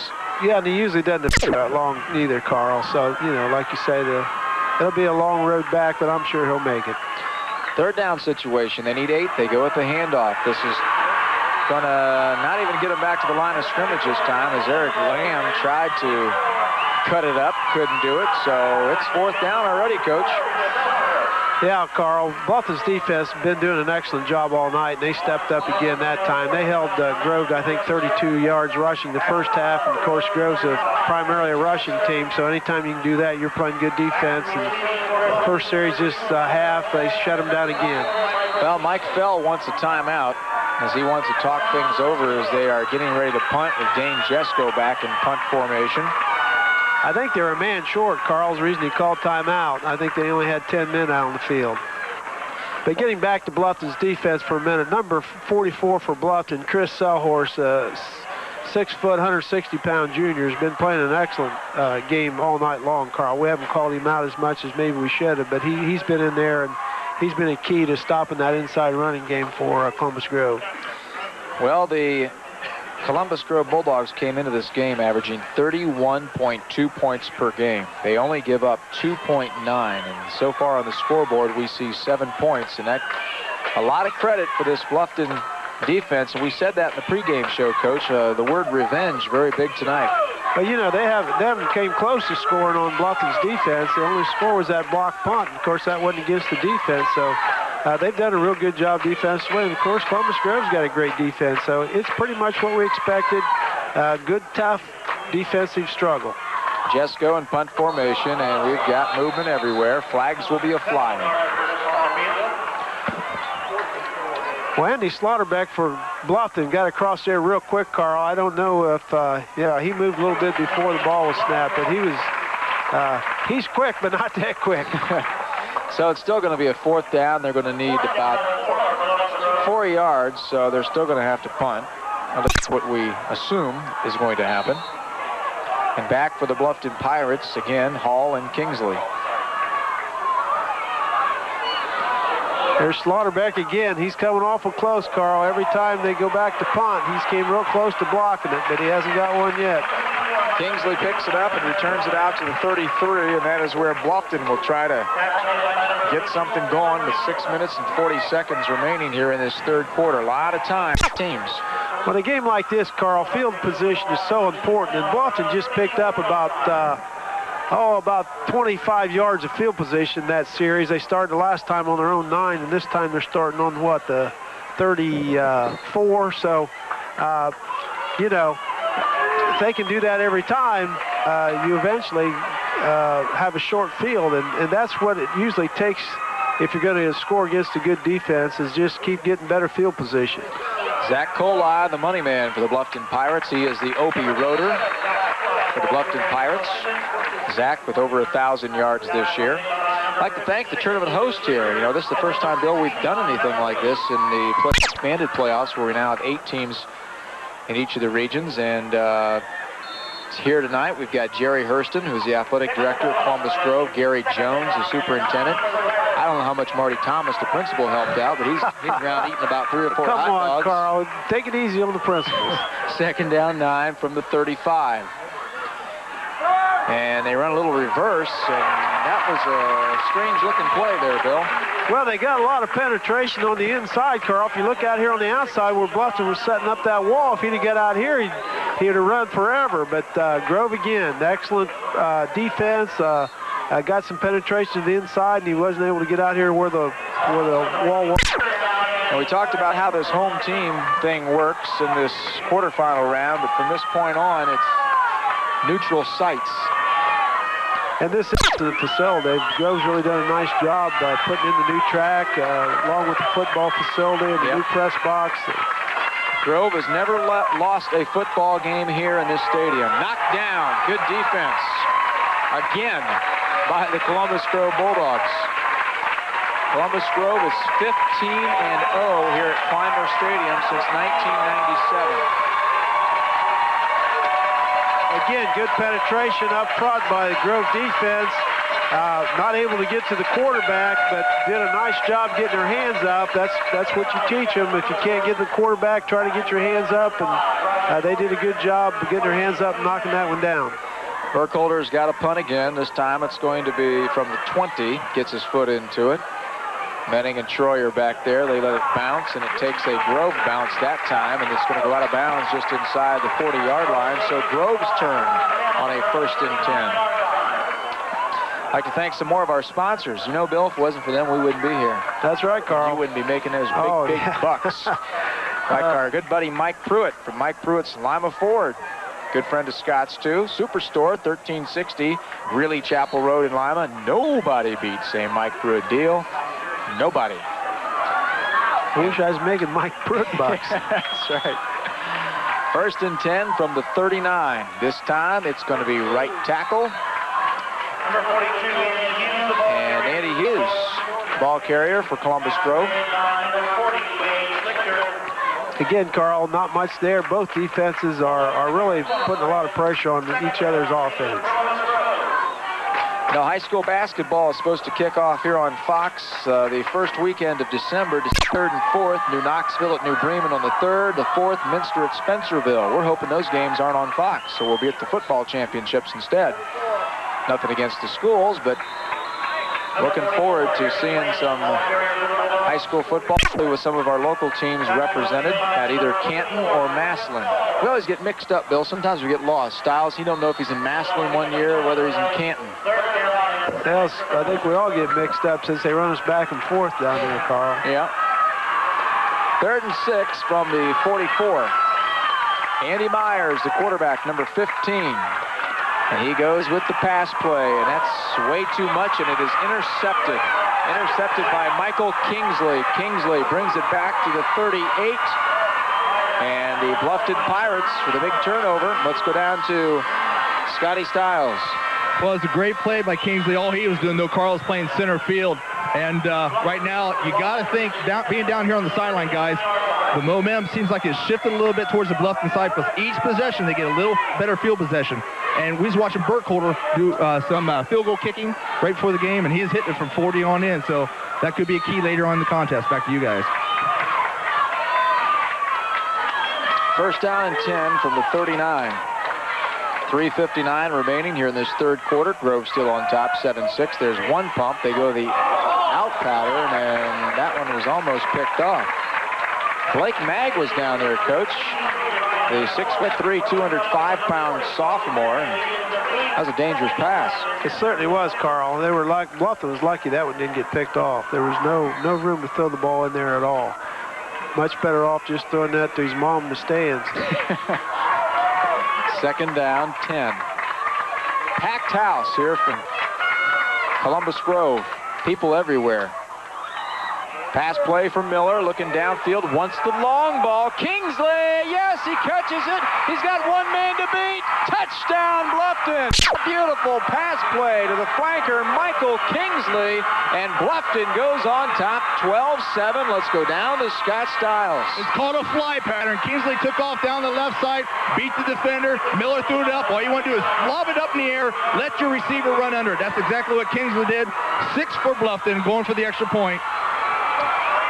A beautiful pass play, Bill, to Michael Kingsley. Kingsley's got great speed too, Carl. Looked like he was overthrown, and he just caught up with the ball. Same way when he's playing free safety a while ago. He's got excellent speed, and once the ball's in the air, he really puts it in here. Looks like Bluffton's going for 2 since they had that first extra point block. It is 12-7. There's 5 going for the 2-point conversion. David Miller with the play action pass play. Did he get it? He did. 2-point conversion. It's going to be caught by Ryan McCullough. The score now 14-7. That was the same pass play they scored their first touchdown on, Carl. So they done a good job executing that play. Both times they got down close to the goal line. And so the Columbus Grove Bulldogs, a team that has only given up this season 2.9 points per game, now have given up 14 points to the Bluffton Pirates. And the way this Bluffton defense is playing, Coach, could be tough. Yeah, Grove's going to have to step up now and take the challenge, Carl. That's going to be the key the rest of the game. You know, their offense has got to suck it up and realize that even with Opie in there, they can still move the football, and they just got to step it up and get it done. They can't depend on their defense to do it all. Again, let's go down to Scott Stiles. Coach, you hit it right on it. They're preaching. You know, they're down here. All the coaches are like, come on, keep your head up, because some players are coming off, throwing their helmets down on the ground, and it's too early in the game for that. You know, you got to keep your composure and get back in this ball game somehow. Find a way. But Coach Good, when you said something earlier about throwing a pass to your mom, my mom, my junior year, was the leading receiver. That's pretty good, Scott. He's been thinking of that the whole quarter now. Well, you know, it's getting so bad he's starting to make fun of himself now. I never thought it would get to that point. Here we go. Bluffton going to kick off. 14-7. They are on top. 3:46 remaining in this third quarter. Burkholder gets the foot into, I should say Jesko gets the foot into it. Going to be returned around the 5-yard line across the 15, the 20, and the 24, and that's about it. You know, you talk about being down 14-7. This is something that just they're not used to, Coach. I mean, you give up 13 to Pandora Gilboa, but then you shut out Spencerville. You only give up 2 to Delphus Jefferson. You shut out LCC. You shut out the Bluffton Pirates. You shut out Upper. You give up 7 to Ada. You shut out Perry and Allen East, and you give up 6 to Paulding. You only find yourself down probably once during the whole. Well, this is new experience for him, Carl, but, you know, Grove's not going to give up. I'll guarantee you. They're going to make it interesting. Andy Hughes, the ball carrier, 5'6", 185-pound junior. And they got some help on that sideline for the Bluffton Pirates at 14-7. Another thing, Mike Berry over there, Coach. Yeah, Coach Berry is a longtime coach, and he's got to be a lot of help. He coached with us for several years at Allen East. Of course, was a longtime head coach at Corey Rawson, where he had great teams. 1st and 10 for Grove, 35-yard line. There is the handoff, pick up about 5 yards on that one. This season for the Bluffton Pirates, they only lost 1 game, of course, and that was to Columbus Grove. They beat Corey Rawson 29-7, Paulding 30-6, shut out Spencerville, and then in a very close game, they beat Jefferson 13-12, and then LCC by 4. Then they won the rest of them big over Upper, Ada, Perry, and Allen East. That Jefferson game could have went either way, too. Second down situation, they need 5. They go with the handoff to Hughes, and he pulls his way forward, picks up the first down. Andy Hughes, a man on a mission, trying to pick up the slack since Opie Roeder's not in that lineup now for Mike Fell. So far, Carl, Grove's offense has done just like we said they would have to do. They've got to step it up a notch, suck it up, and really go after it, and that's what they're doing right now. 1st and 10 from the 46-yard line. Andy Meyer goes with the handoff. This time it's Eric Lamb. Lamb's going to get to the outside. He's got one man who could knock him out of bounds, and he does. A nice touchdown-saving tackle back there by the Bluffton Pirates. Saving it was number 40, Wade Smith. That's another freshman, Carl. As I said, Bluffton does play a lot of young guys, and they're a big part of their team. And so now the momentum, Columbus Grove way. 1st and 10 from the 25-yard line. 2 minutes, 20 seconds remaining. This time, handoff will go right up the gut. Number 40 again, Carl, a freshman, made a nice stick right in the hole. Well, thanks for tuning in to Fox. We are at the Division 5 regional quarterfinals. This is Region 18. Columbus Grove Bulldogs trailing 14-7, but they've got the football at the 23-yard line on a 2nd down 8. Andy Meyer wants to hand it off, a little counter play, and nothing there. Good defense by Chris Selhorst again, Coach. Yep, number 44. Another nice job. Both of Bluffton's inside linebackers, 44 Selhorst and 40 Schleter, has played a real good game all night, Carl. Big 3rd down. Time running out here in this 3rd quarter of play. 1 minute, 24 seconds. See what Columbus Grove does here on the 3rd down 8. Meyer, handoff, left tackle, and let's see. Lamb goes forward, but he's still going to be way short of the 1st down. It's going to be a 4th down. Now a big play on 4th down. No doubt, Carl. What do we got? About 4th and 5, a long 5, 5.5 maybe. But obviously Grove's going to have to go for it. A big play, big call here for Coach Fell. Looks like he's going to take a timeout to think about it. I'd like to thank a couple more of our sponsors again, helping us out here tonight. St. Rita's Medical Center in Lima. Call a nurse at 226-9000 or 1-800-43-RITAS. Citizens National Bank with 3 locations in Bluffton, Elida, and Lima. Greg's Pharmacy, your personal pharmacist in Bluffton and Pandora. And the Granary Gift and Furniture Barn, just a stone's throw off State Route 12, 7 miles east of Pandora. We're hoping that Scott Stiles is okay on the sideline. Bill, you weren't with us last week, St. John's Coldwater game. Scott had a little bit of problem. He was getting his blood pressure checked before the football game. It was like 140/92. Halftime he had it checked and went up to 140/98. After the game, they clocked him at over 100 on that bottom number. Scott, have you been doing anything this week to get back into your normal, whatever your normal pressure is? Carl, I ran 2 miles every day this week, and I'm going to get checked tomorrow before the Delphus game tomorrow night, so we'll see how it goes. Yeah, I hope you're feeling better, buddy. 4th down situation. They need 6 to pick up the 1st down. 48 seconds remain here in this 3rd quarter, and it's going to be a pass play. This is Meyer down the sideline, and it will fall incomplete, but we've got a flag. Got a flag on the field. Let's see what the official is going to call. Pass interference against the defense. Well, Carl, I said if it came time to criticize officials, I could do it, and I didn't like that call. I couldn't see interference on that one. Maybe if I was down there, I could have, but it certainly didn't look like it from here. Well, it's going to move the football down inside. Now it's just going to be outside the 10-yard line. And so Columbus Grove with a big break now. It's 1st and 10 from the 11-yard line with 41 seconds remaining. Grove with a great opportunity. What a big call that was. Andy Meyer. Handoff. This is Hughes. Touchdown. Andy Hughes, the fullback, goes in from 11 yards out with 37 seconds in the 3rd quarter. Let's go down to Scott Stiles. Boy, they sealed the inside off well. They came with a basic trap play, and Andy Myers ran free of the end zone. But, Coach, I'm with you. That play before, that was not pass interference. It's perfect timing. And what's unusual about that call is happened on their own sideline. Back to you guys. They actually, Andy Hughes in for the touchdown, number 42. So that makes the score now, Bill, interesting enough, 14-13. Now they've got to kick the extra point. Yeah, they've got a good kicker, Carl. Dane Jesko, everything's there. Kick is up, and it will split the uprights. And so we've got ourselves a brand new ball game after almost 3 complete quarters of play. It is now 14-14 on the Lone Zone scoreboard. Even though I didn't agree with that pass interference call, Carl, you certainly got to give the Grove offense a lot of credit that series.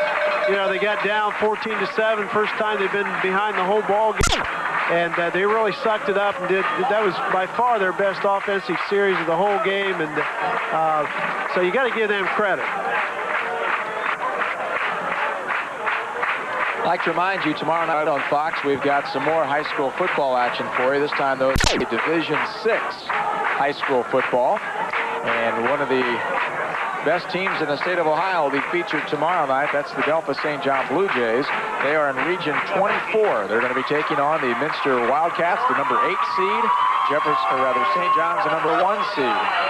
And tomorrow night as well, Hardin Northern will play host to Springfield Catholic Central. The winner of those 2 ball games will meet head-to-head the week after. And we're going to be bringing you football until the month of December, as long as our local teams continue to win. Well, like you said, nothing against basketball, but as long as we're doing football games, that means area teams are still playing football, and that's good. Ball taken, 20-yard line, across the 20 to 25, and that's about it. So Bluffton's going to set up their offense, returned by Jeremiah Wire that time, and we'll see if Bluffton can answer the touchdown of the Columbus Grove Bulldogs and their fullback, Andy Hughes. Not only was that a big series for the Grove offense last time, Carl, I really expect Grove's defense to get fired up now, too. They were starting to get a little down on themselves after giving up a couple touchdowns, what they're not used to, but you can just expect to come out a little more fire this series. David Miller, the quarterback, under center Eric Parkins, goes with the handoff. Zach Kohli picks up about 3 yards, and that could be our final play here of this third quarter, as we are down to 20 seconds. Again, just a dive play with Kohli hitting it up the middle. Again, not much there, but whatever he got on his own. And they're going to let time run out here in the third quarter. We have played 3-quarter action from Clymer Stadium in Columbus Grove. Our score on the Lone Zone scoreboard, 14-14 between Bluffton and Columbus Grove. Our final quarter of action coming up next on Fox. Arby's is cooking breakfast just for you. Those fluffy croissants with bacon and cheddar, ham and Swiss, sausage and cheddar, and eggs. We think it's the best breakfast around. And our sourdough breakfast, bacon, sausage, ham, Swiss, and eggs. Nobody else does breakfast this good. And the big Texas breakfast. Now this is a big breakfast. They have the biggest and best coffee at the best price. It's really good coffee. Arby's even has our own special French toast sticks. Arby's is cooking up breakfast just for you. So come on in. Citizens National Bank is the #1 mortgage lender in Allen County, and the key to our success is local service. Your loan decision is made right here in Allen County, and your paperwork is processed here as well. This means we can provide you with the best personal service, take quick action on your questions, and follow your loan through from beginning to end. Come and see why more people are turning to Citizens National Bank for their home loans. Citizens National Bank, what your bank should be. Clymer Enterprises in Pandora, Ohio wants to wish the best of luck to the Columbus Grove Bulldogs in their playoff journey. Locally owned for 38 years, Clymer Enterprises cares about the community, providing close to 100 jobs in the commercial and agricultural industries. They are the area's largest manufacturer of storage systems and racks, including the Clark line of trailers and wagons. Clymer Enterprises, supporting industry and the community. Go Bulldogs, go!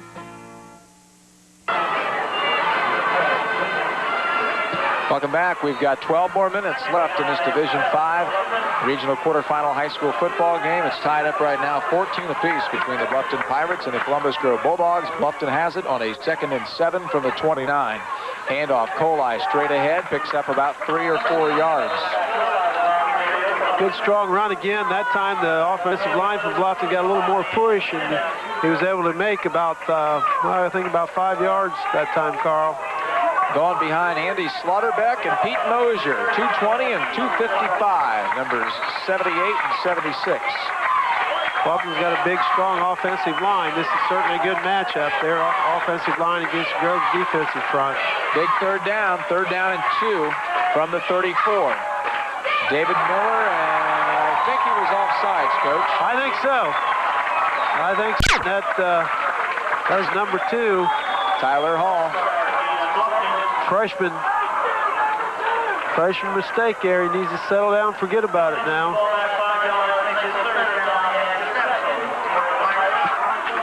A little tougher now for Bluffton. They're going to need 7 instead, and they move the ball all the way back to the 29-yard line. Well, I think they would have had to throw the ball to get a first down anyway, Carl, so maybe it won't hurt him that much. We'll see. Just under fourth quarter. Quarterback is David Miller. He wants to throw. Looking down the sideline again. He's got a receiver, and it's going to be knocked down. Good defense by Adam Hawkey. That one floated just a little bit too long, Coach. Just a little bit, Carl. You're right. That was a good pass play. Just hung it up just a little bit too much, and Bluffton's going to have to punt the ball back to Grove. And so Columbus Grove with another opportunity, as they just scored to tie this one up at 14 apiece. Punting for the Bluffton Pirates again is going to be Seth Burkholder, back deep for the Bulldogs. Troyer and Minnick. From his own 15 as he scooches up to the 16. Gets the kick away. Nice blocking. It bounces at the 43, and it will come to rest at the 40. Pretty good field position for Columbus Grove, starting at their own 40. That's not bad. Bluffton's defense has got to get it back together. You know, they held Grove in check the whole first half. They got to get back playing good defense if they're going to stay in this ball game. Columbus Grove bringing their offense back out on the field. Andy Meyer, great job so far this game. 170-pound senior. Andy Hughes has done a nice job of filling in for Opie Roeder. He's played a lot this year because Lamb's been hurt, so he's got a lot of experience, even though he wasn't a starter tonight. He started a lot of games. I'd like to say a big good luck to the Mohawks playing in the championship game on Sunday. And I got to mention it too, Bill, playing against Scotty Stiles' Walpaw-Canetta Cherokees. I tell you what, it's going to be a walk in the park for the Walpaw Cherokees come Sunday. It's going to be 3 o'clock game time at the Stadium Park in Delphus. Be there, Stiles. Second down, 6 from the 44. And quick handoff. And again, Hughes, and this time he is... They went back to that same trap play they scored just a while ago on Carl. That time there was nothing there. Bluffton's interior defense did a good job. And so it's going to set up a third down situation. Still going to need about 6, maybe a long 5. Pick up the first from the 45-yard line. 9 minutes and 55 seconds remaining here in this ball game. Winners to advance.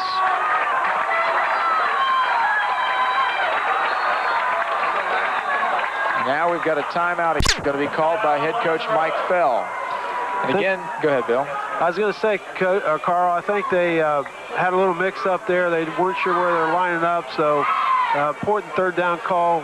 Coach Fell thought it was better to call timeout and get things straightened out.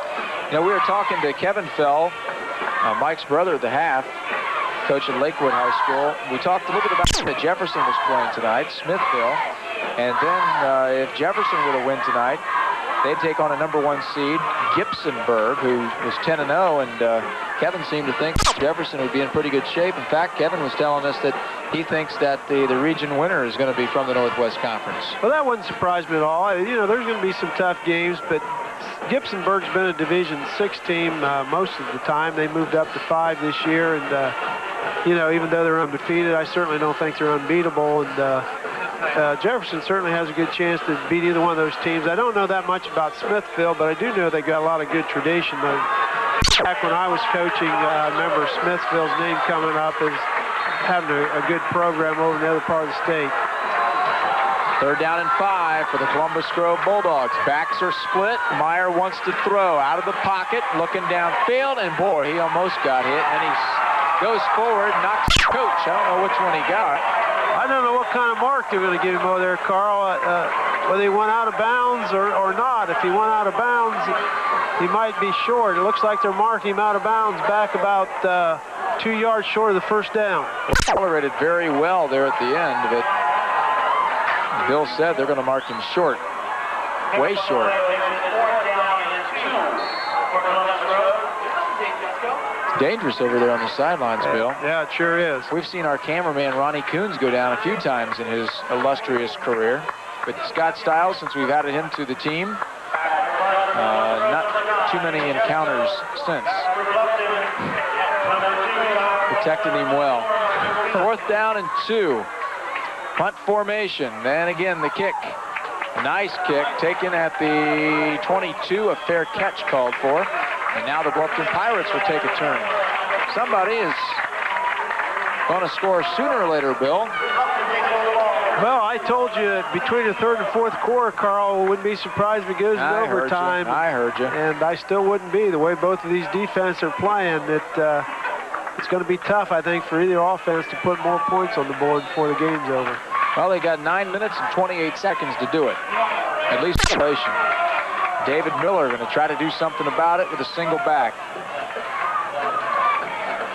And he will go with the handoff straight up the middle. And, of course, Zach Kohli getting the football. Kohli had a little seam that time, Carl. He almost broke out of there. Again, he's a threat every time he gets the football. Like I said, it's going to be hard for either offense to score, but he certainly has the ability to do it at any time if he gets a little more room. The winner of this game will play Fairview or Liberty Center next Friday night, 7:30 from Region 18. 2nd down, 7 from the 25. Let's see if Kohli can cut it. He can, and he's out of bounds, and he gets to about the 31. He needs to get to about the 33 to pick up the first, and he's going to be about almost short.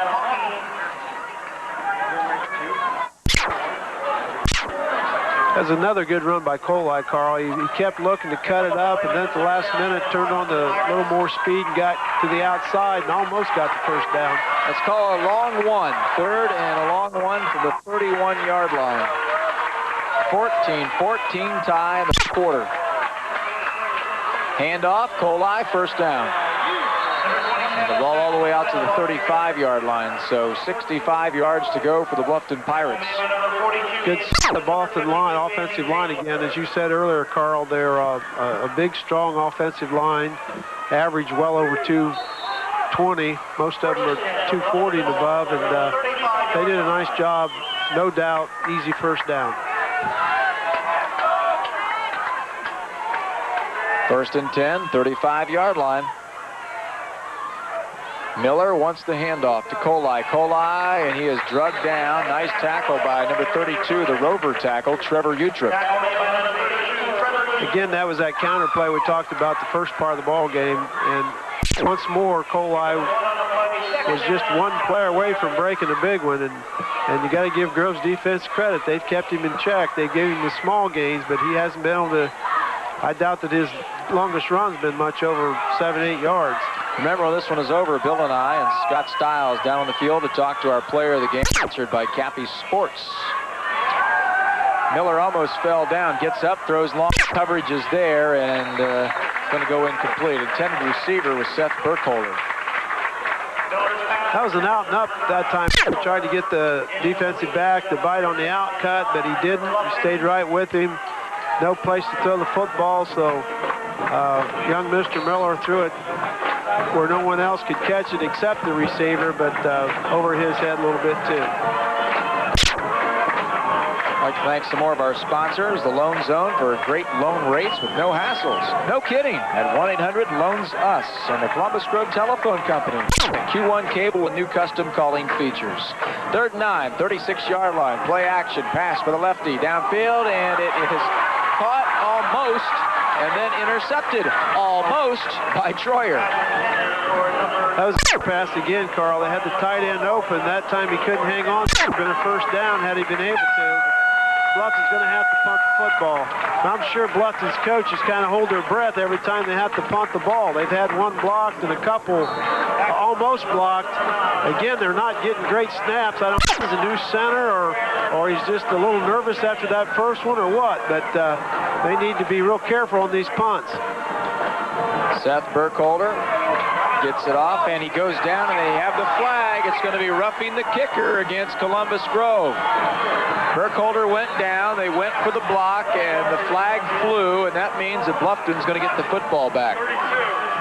Got roughing the kicker. You're right, Carl, and that'll be a first down and a break for Bluffton. So the Pirates are going to get it back. Columbus Grove would have got the football just over 7.5 minutes remaining, but now they are going to mark off the penalty. That'll be a big 15-yard penalty too, Carl, and that'll put the ball just about at midfield. So Bluffton's going to have excellent field position, and they're going to be able to keep the football. Another break for the Pirates, if you remember. The last break went to Columbus Grove when the pass interference went against the Pirates, with Columbus Grove to tie this football game up eventually, 14-14. I was watching the ball. It was an excellent punt that time, Carl. I didn't even see him get hit, but he was certainly on the ground when we looked back, so big break for Bluffton. First down and 10. Now the ball all the way 49-yard line of Columbus Grove. Bluffton.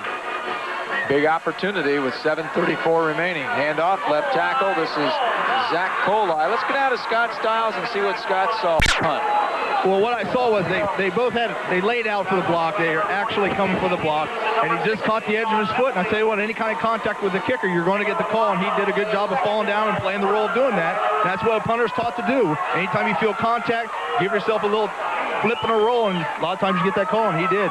Some of them even fall down if they're in contact, I think, Scott. Oh, and Alan East. Second down, 1. From the 40, handoff, right tackle Kohli, and picks up the first down. Somebody's shoe out there laying on the field. No, that's the official's hat.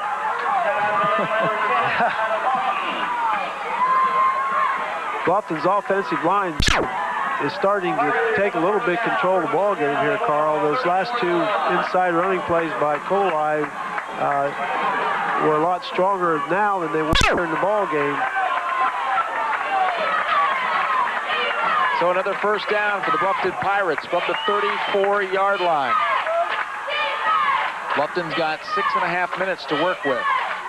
Back to passes Miller. Slant pattern. No, it's an out pattern caught by McCullough, and he picks up about 5 yards. So nice play there. Ryan McCullough, 6'4", 195 pounds. The tight end is a senior. Came into the ball game with 14 catches for 252 yards and 6 touchdowns. Again, a good first down play, Carl. It was only a 5-yard game, but on first down, that's excellent. So it comes up second. It certainly gives you a lot of different plays that you can run at 2nd and 5.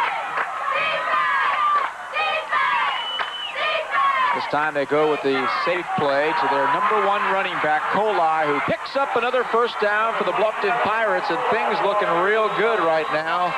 For Scott told us before, saw some of the guys doing some field goal kicking before the football game, so that's always a possibility as well as time is ticking away here in this quarter. And Mike Fell wants a timeout.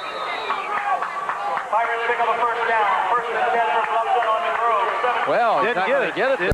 They got it out of the huddle, and they're up to the line of scrimmage on a 1st and 10 from the 17. David Miller, the quarterback, pitches it to Kohli. Kohli cuts it back up and goes down. Nice defense. Bulldogs, and let's see if Mike Fell still wants a timeout. He talks to Troyer, and looks like he's deciding against it, Coach. Yeah, I don't think he's already taken a couple timeouts, Carl. I'm sure he's got one left, but he probably hates to use it if he don't have to. He might need it later. Well, he was able to get his team close enough to look at him over there. Everybody glanced over, and he shouted out some instructions. So it's a 2nd and 10 from the 17. No pickup that time by Kohli. Miller will go with the reverse. And this is Kingsley. Kingsley, can he cut it? No, he goes down. We lose about a yard. That's a play, Coach. It just takes a lot of time. You got to get the blocks to be able to be successful. Yeah, he did a good job of even getting back to the line of scrimmage. It looked for a minute like he's going to get tackled in the backfield, but he did escape back there, but wasn't able to get it to the outside. Well, it's a 3rd down 11 from the 18-yard line. It'd be a 35-yard field goal attempt if they don't pick up anything here on 3rd down. 3rd down, 11. 4th remaining. Pass play. Slant pattern. Kingsley catches it at the 10. No. Going to say incomplete. So, Coach, you got a 4th down. 11 yards from the 18. And it looks like they're going to try a field goal. And it would be a 35-yarder by Seth Burkholder. Well, I think he's definitely got the leg for it, Carl. I mean, he's certainly not going to hit 100% of them, but I think he's got a chance from here. I think the big key is giving him time to kick it. Seth Burkholder is 1 of 6 this year. And timeout is going to be called by the Bluffton Pirates. He's got a percentage of 34.39 for extra points. That's 87%. But Seth on field goal attempts this year is just 1 of 6. And it doesn't have in the stats that I have here, it doesn't tell me how far the distances were. Well, like we saw him warming up, and he does have the leg to kick it that far, but, you know, high school kid and all the, he certainly, you wouldn't hate to guess what his percentage would be, but, you know, I think he's got a chance. A lot depends, as I said, on giving him time. He needs a good set and time to kick it, and who knows? Well, time's complete. Dennis Lee will leave the field. Mike Fell will leave the field. When this whole thing is over tonight, there will only be one team left to continue on in the playoffs. Let's see if Bluffton can take the lead.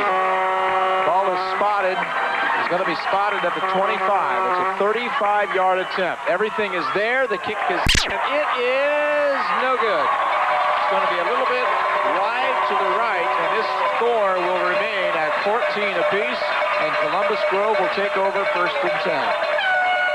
Looks like he had the distance over there, Coach. Well, again, Carl, he was rushing. He had people right in his face. I don't think he could really swing his leg all the way through like he wanted to, so he ended up punching a little bit to the right.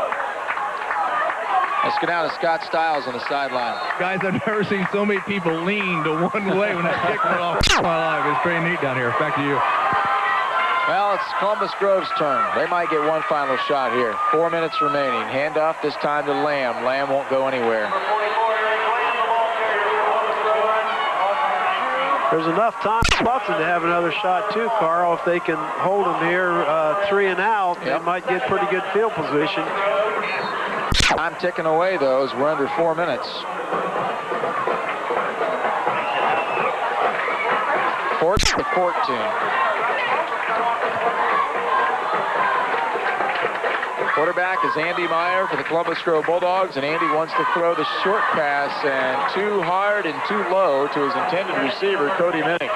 And like you said, Coach, with that play there, that also stops the clock. Yeah, that was a little slant pass after a fake just out in the flats, and Bluffton had him pretty well covered. And quarterback just underthrew him, but that's better than having it picked off. There wasn't much room to throw it in there, so as you said, the big thing was it did stop the clock. And the fans, no one's left this one. There are fans all around the fences around Clymer Stadium, packed in fans watching a great game of Division V high school football. 3rd and 11. Handoff up the gut, some running room. This is going to be Eric Lamb, gets to the outside. He's got one man to beat. He turns it on, and he is going to be knocked out of bounds. And another touchdown saving tackle by the Bluffton Pirates, and saving it was number 8, Chad Burkholder. That was the same counter play, Carl, that they've run several times tonight, and that's the first one that they were able to make much out of. As you said, Lamb almost went all the way. Now Bluffton's going to take a timeout and try to regroup. You know, if you think back to the end of the first half, the Columbus Grove Bulldogs almost scored a touchdown at that time. And now they almost bust another one. A touchdown saving tackle by Burkholder, or right now Bluffton would be in big trouble. Yeah, they sure would have been. That was certainly a big play for Columbus Grove. Not only first down, getting great field position, it even if they can't score here, Bluffton certainly isn't going to have any field position, the ball back, and not much time. So looks like Columbus Grove's in control. Let's get out of Scott Stiles. What I liked about that is the defense, and they over-pursued on that, and he made a great cutback. And if it weren't for Burkholder, you're right, this game would be a totally different situation. Lamb did an excellent job of cutting back against the grain. A lot of times you don't see backs do that. He did an excellent job of cutting back there. Back to you. First and 10 situation, about the 28-yard line. A lot of time remaining, 17 seconds. Andy Meyer with the back split. Will go with the handoff to Hughes, and he is can hit, and he spins forward and still picks up about 3 or 4 yards. It's a trap play again, Carl. The basic play out of the wing tee, and number 51, Aaron Kugler, made a big play, but Bluffton better be on their toes. They like to run that trap play. They get any ways close to the goal line. They made a big touchdown run earlier. Hughes did for the, I think it was Grove's touchdown off the trap. In any division game we've done this year, this is probably one of the hardest hitting games we've had here on Fox. This is Hughes, and he's not going to both these teams hitting each other hard. Well, excellent defense, good typical Northwest Conference aggressiveness out of both teams, and whichever one goes on, Carl, they're certainly going to serve the conference well in future games. 2 minutes and 20 seconds remaining in this football game. 3rd down and 7. Andy Meyer, back split again. He wants to throw. Has a receiver. It is incomplete. Cody Minning almost made a fantastic catch, but Cody would have still been about 3 yards short of the first down. Now, it sets up a foul for Columbus Grove, and I don't think in this situation they're going to be kicking any field goals. They may try to... Well, they're bringing the kicking team out, Carl. That'd be a 42-yard attempt. Well, you know, again, he's probably not going to hit a high percentage of them from here, but I think he can certainly hit one. It's worth a chance. Yeah, let's see what happens. He's had a good strong leg, and we've seen him kick off, and it certainly is possible. 42 yards, Dane Jesko. 2 minutes and 7 seconds remaining. Cody Minning got to hurry up and get off the field. Oh, he goes out, so got to fake it. Cody acting like, oh boy. I tell you, there's another situation. If Michael Kingsley could have stepped in front of that pass, he would have went all the way. That was interesting, though, Bill. A little trick play there. He's acting like there was too many men on the field, so he started running off. The coaches were yelling at him, waving at him to get off the field, and you know, it was a legal man in motion. They tried to catch Bluffton asleep, but Kingsley wasn't buying it. I think I saw that play on the Red Green story. It was on TV. Sal's always got a few of those up his sleeve. 1st and 10 now. Let's go the other way. Let's see if Bluffton can do anything in 3 seconds. Pass play, looking short, and he will go short to Kohli, and Kohli puts his shoulder down and picks up a couple of yards, and that's about it. Those big 2 letters start to a little harder here, Bill, the old OT. That means overtime there, Scott. Is just as hard now as it was at the beginning. I'm standing next to the doc here, and we looked at each other and just shook our heads. I'm glad. I'm glad you are, too. 2nd down, 8, 27-yard line. 14-14, still. Kohli forward. Needs about 4 more to pick up the first, but time is running out here in regulation. 1 minute, 13 seconds. And it's going to set up 3rd down and 3. Now, situation could be it. Grove can hold him here. Might get some good field position out of it. Yeah, they could. And again, if I was Bluffton, I wouldn't want to have to punt. It's been shaky all night, especially after that first one was blocked. They go with Kohli, and he picks up the 1st down. It's only 48 seconds remaining. Well, that'll stop the clock where they're setting the change. So I'd you know, look for Bluffton maybe to be a little more. Now they do have decent field position. I look for them to throw the ball up the field, and they are going to take a timeout too, Carl. We'll talk about it.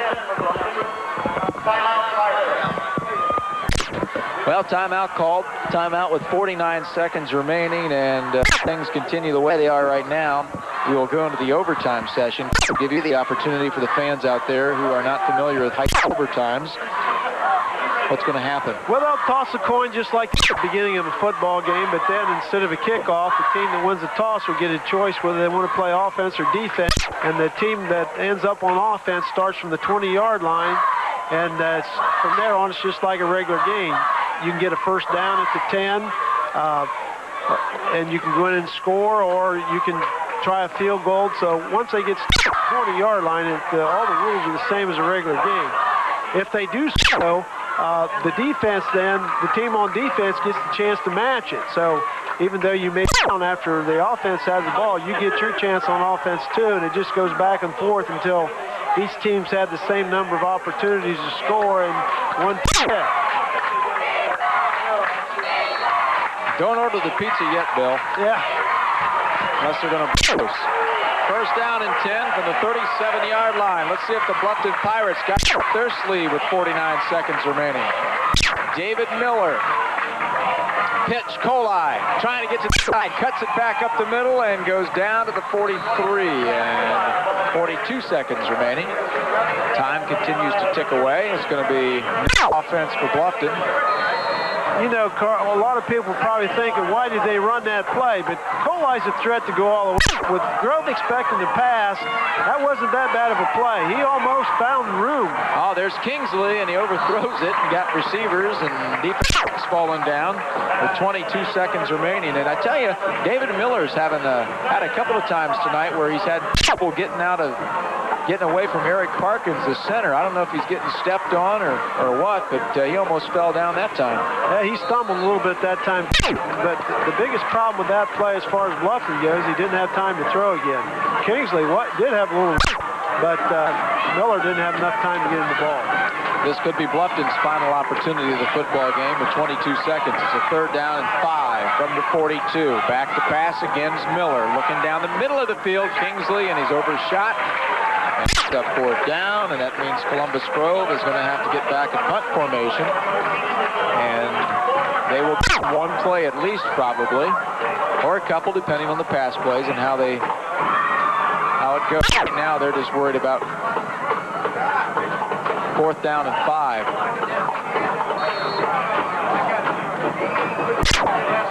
Well, they're going to have to punt the football, Carl. I don't think they can risk not going for it or not punting it and giving the Grove this kind of field position. But again, it's been the experience every time they've punted the football, so you never know. Grove's going to let it bounce back there no matter what happens. They're going to keep everybody up distance. And they'll take their time, get the kick off, and it's going to take a nice bounce right there at the 20, and takes it back the other way for Grove, but it doesn't mean a whole lot because there's 7 seconds remaining. And the score tied 14-14. We'll see what Columbus Grove can do, though. Do you take a chance here, Coach, and deep and hope that they catch it or it's knocked down? You always got that chance of somebody picking one of those off and taking it back, too. Knee and wait to the overtime. Well, I think you run a play. I don't think you need to take a knee, but you have to be real careful. I wouldn't be surprised if they just run their basic trap play. And he takes a knee. He'll do it. So we have played... That's what I said he's going to do, didn't I? We've played regulation, so as Bill predicted, looks like overtime right now, so we're going to come back and check out our first time with our score tied 14-14 between Grove and Bluffton. What if there were shortcuts only you knew about?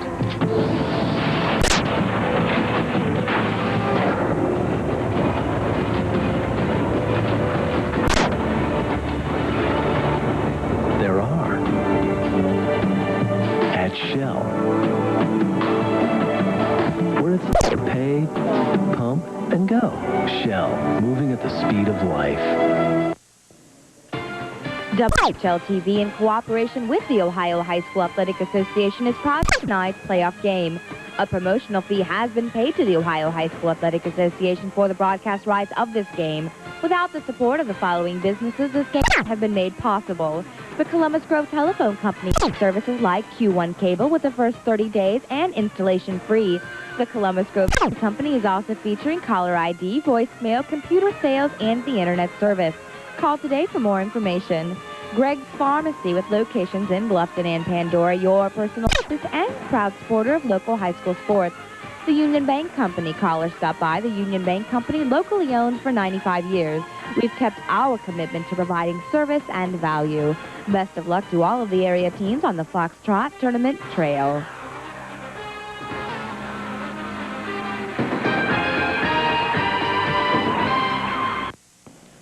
It's playoff football time on WOHL TV. Lima's Box State coming your way this Saturday night at 11. Catch the rematch between two MAC powerhouses. Join Carl Metzger, Scott Stock, as they bring you the battle between the Minster Wildcats and the Delphos St. John Blue Jays. Don't miss this exciting high school football action only on Fox, the network of champions.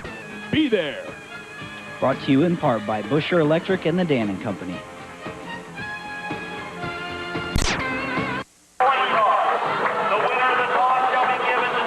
Well, welcome back. They're explaining the rules here on how the overtime session works up here in the press box. The PA letting the fans know what's going to happen here, and we already know what's going to happen. So we're going to see how the coin toss goes, and then from that point on, it's what Bill said before. Really no momentum either way at this point, Bill. It's kind of just one of those games where you can just say that it's been even. Yeah, I can't see any momentum, and I really don't see any advantage for one team over the other in this situation, because they both seem to have real good kickers. So, you know, they're pretty even that way. If they have to go for a field goal, I guess one advantage is they still have Kohli healthy, where, of course, Opie Roeder, Grove's best runner, has not played since first half. So I guess if there's any advantage, that might be it. But both kickers are good. Both defenses are good. It's just going to struggle. Thanks to all of our sponsors making it possible that we're here tonight. Carl Metzger, Hall of Fame coach Bill Goodwin, former coach of the Allen East Mustangs, and Scott Stiles down on the sideline. Remember, if this thing ever is over, we will go down on the sideline or go on the field and talk to our player of the game, sponsored by our good friends at Cappy Sports. Got a nice T-shirt to give out tonight to our player of the game. The post-game show will be sponsored by the Commercial Bank. And tonight, check out the scoreboard show, because we got all sorts of scores for you. Now they're coming out to midfield, where you see the big NWC.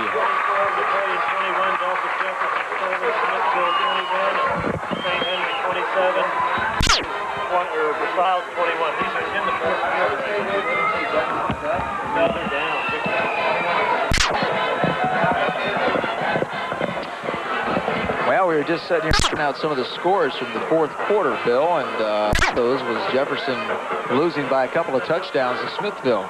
That's not news for the Northwest Conference. No, it's not, Carl. As I said earlier, I heard Smithville had a pretty good team. They had good tradition. You know, I'm sure Jefferson had a good game plan and played well, but you get in the playoffs, you know, it's going to be tough no matter who you play. Scott's Mike Richards up here in the press box, member of the Northwest District Board, just want to let you know the game's not over yet, so you got to get off. You got to get off the field down there. So Richards, he's a sissy. Anyways, Bluffton won the toss. They go defense first. We're going to go down here on the scoreboard and play it out. Bluffton will have the defensive ball first. They won the toss. Thanks. You're welcome, Carl.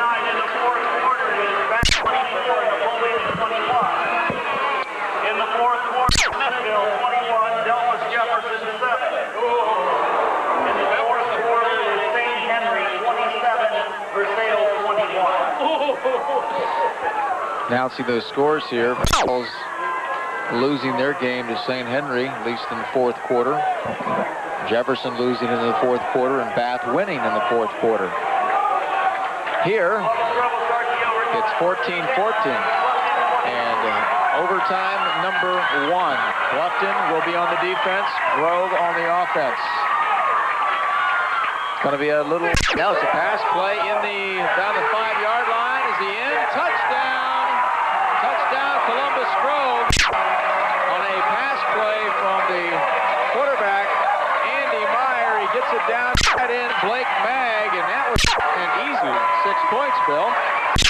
That was a pass off the counter play. They tried it earlier, and Bluffton had it covered, but I think Bluffton was all geared up for the run. I think that might be one of the few times all night Grove was thrown on first down and caught Bluffton by surprise. And so now they'll go for the extra point. Seth Burkholder to attempt, or I should say Dane Jesko to attempt, same number 9, and it is good. That was a close one. Dane Jesko able to put that one through. Let's go down to Scott Stiles. Carl, it's a game of redemption. Blake Meg dropped the ball early in the football game that possibly could have led him to a touchdown. He held on to it, made a great effort, dove in the end zone. Gives Columbus Grove great momentum in this overtime. Now all they have to do is shut them down. They'll move around. Back to you. Well, now it's going to be Bluffton's turn, and they find themselves down by 7 points. And they will get the same situation, 20-yard line. It took Columbus Grove just one play. Let's see what Bluffton can do in our overtime session. David Miller. To the handoff. Kohli, nothing going on. And if you remember, Bluffton took the lead in this game, Bill, 14-7. And Columbus Grove has come back with a couple of touchdowns. That's right, Carl. Columbus Grove's offense has started to gain momentum after Bluffton went ahead, and they still seem to be in control here. We'll have to see if Bluffton's got anything up their sleeve. They haven't tried any trick plays yet. Maybe they got something left yet. Second down, 8. This play into the end zone, and it is knocked down. That's got to be interference. No, he holds. No, I thought maybe with the back turn there was, but no contact, no call, no interference. Stiles had a good look down there. Well, I tell you what, that was real close to face guarding because the one defender was not even looking at the ball. He was basically just running for his life, trying to deflect the ball away. Real close play, but it was a no call. Yeah, that's kind of what I thought up here, but I'm all the way up here. Well, you're down there. You saw the same thing, but Columbus Grove fans are happy. On an 8. 2 downs away from advancing to the next round, the Columbus Grove Bulldogs. Play action, pass play, and it's knocked down, so the Bluffton Pirates are down. Their last play, possibly, of the 1999 high school football season. And I tell you one thing, Bill, if Columbus Grove holds them here, this place is going to explode. That sure is, Carl. And again, I don't know about that call. I'm not sure. One thing's for sure, either I don't know what pass interference is or that referee does. Because we've had 2 calls. Well, they're the best in the state, Bill, remember. That's the scary part. Here it is, folks, 4th down. Bluffton Pirates. Let's see if Grove can do what they've been doing all season long with the defense. Pass play into the end zone, and Kingsley has it knocked down, and our game is over. The Columbus Grove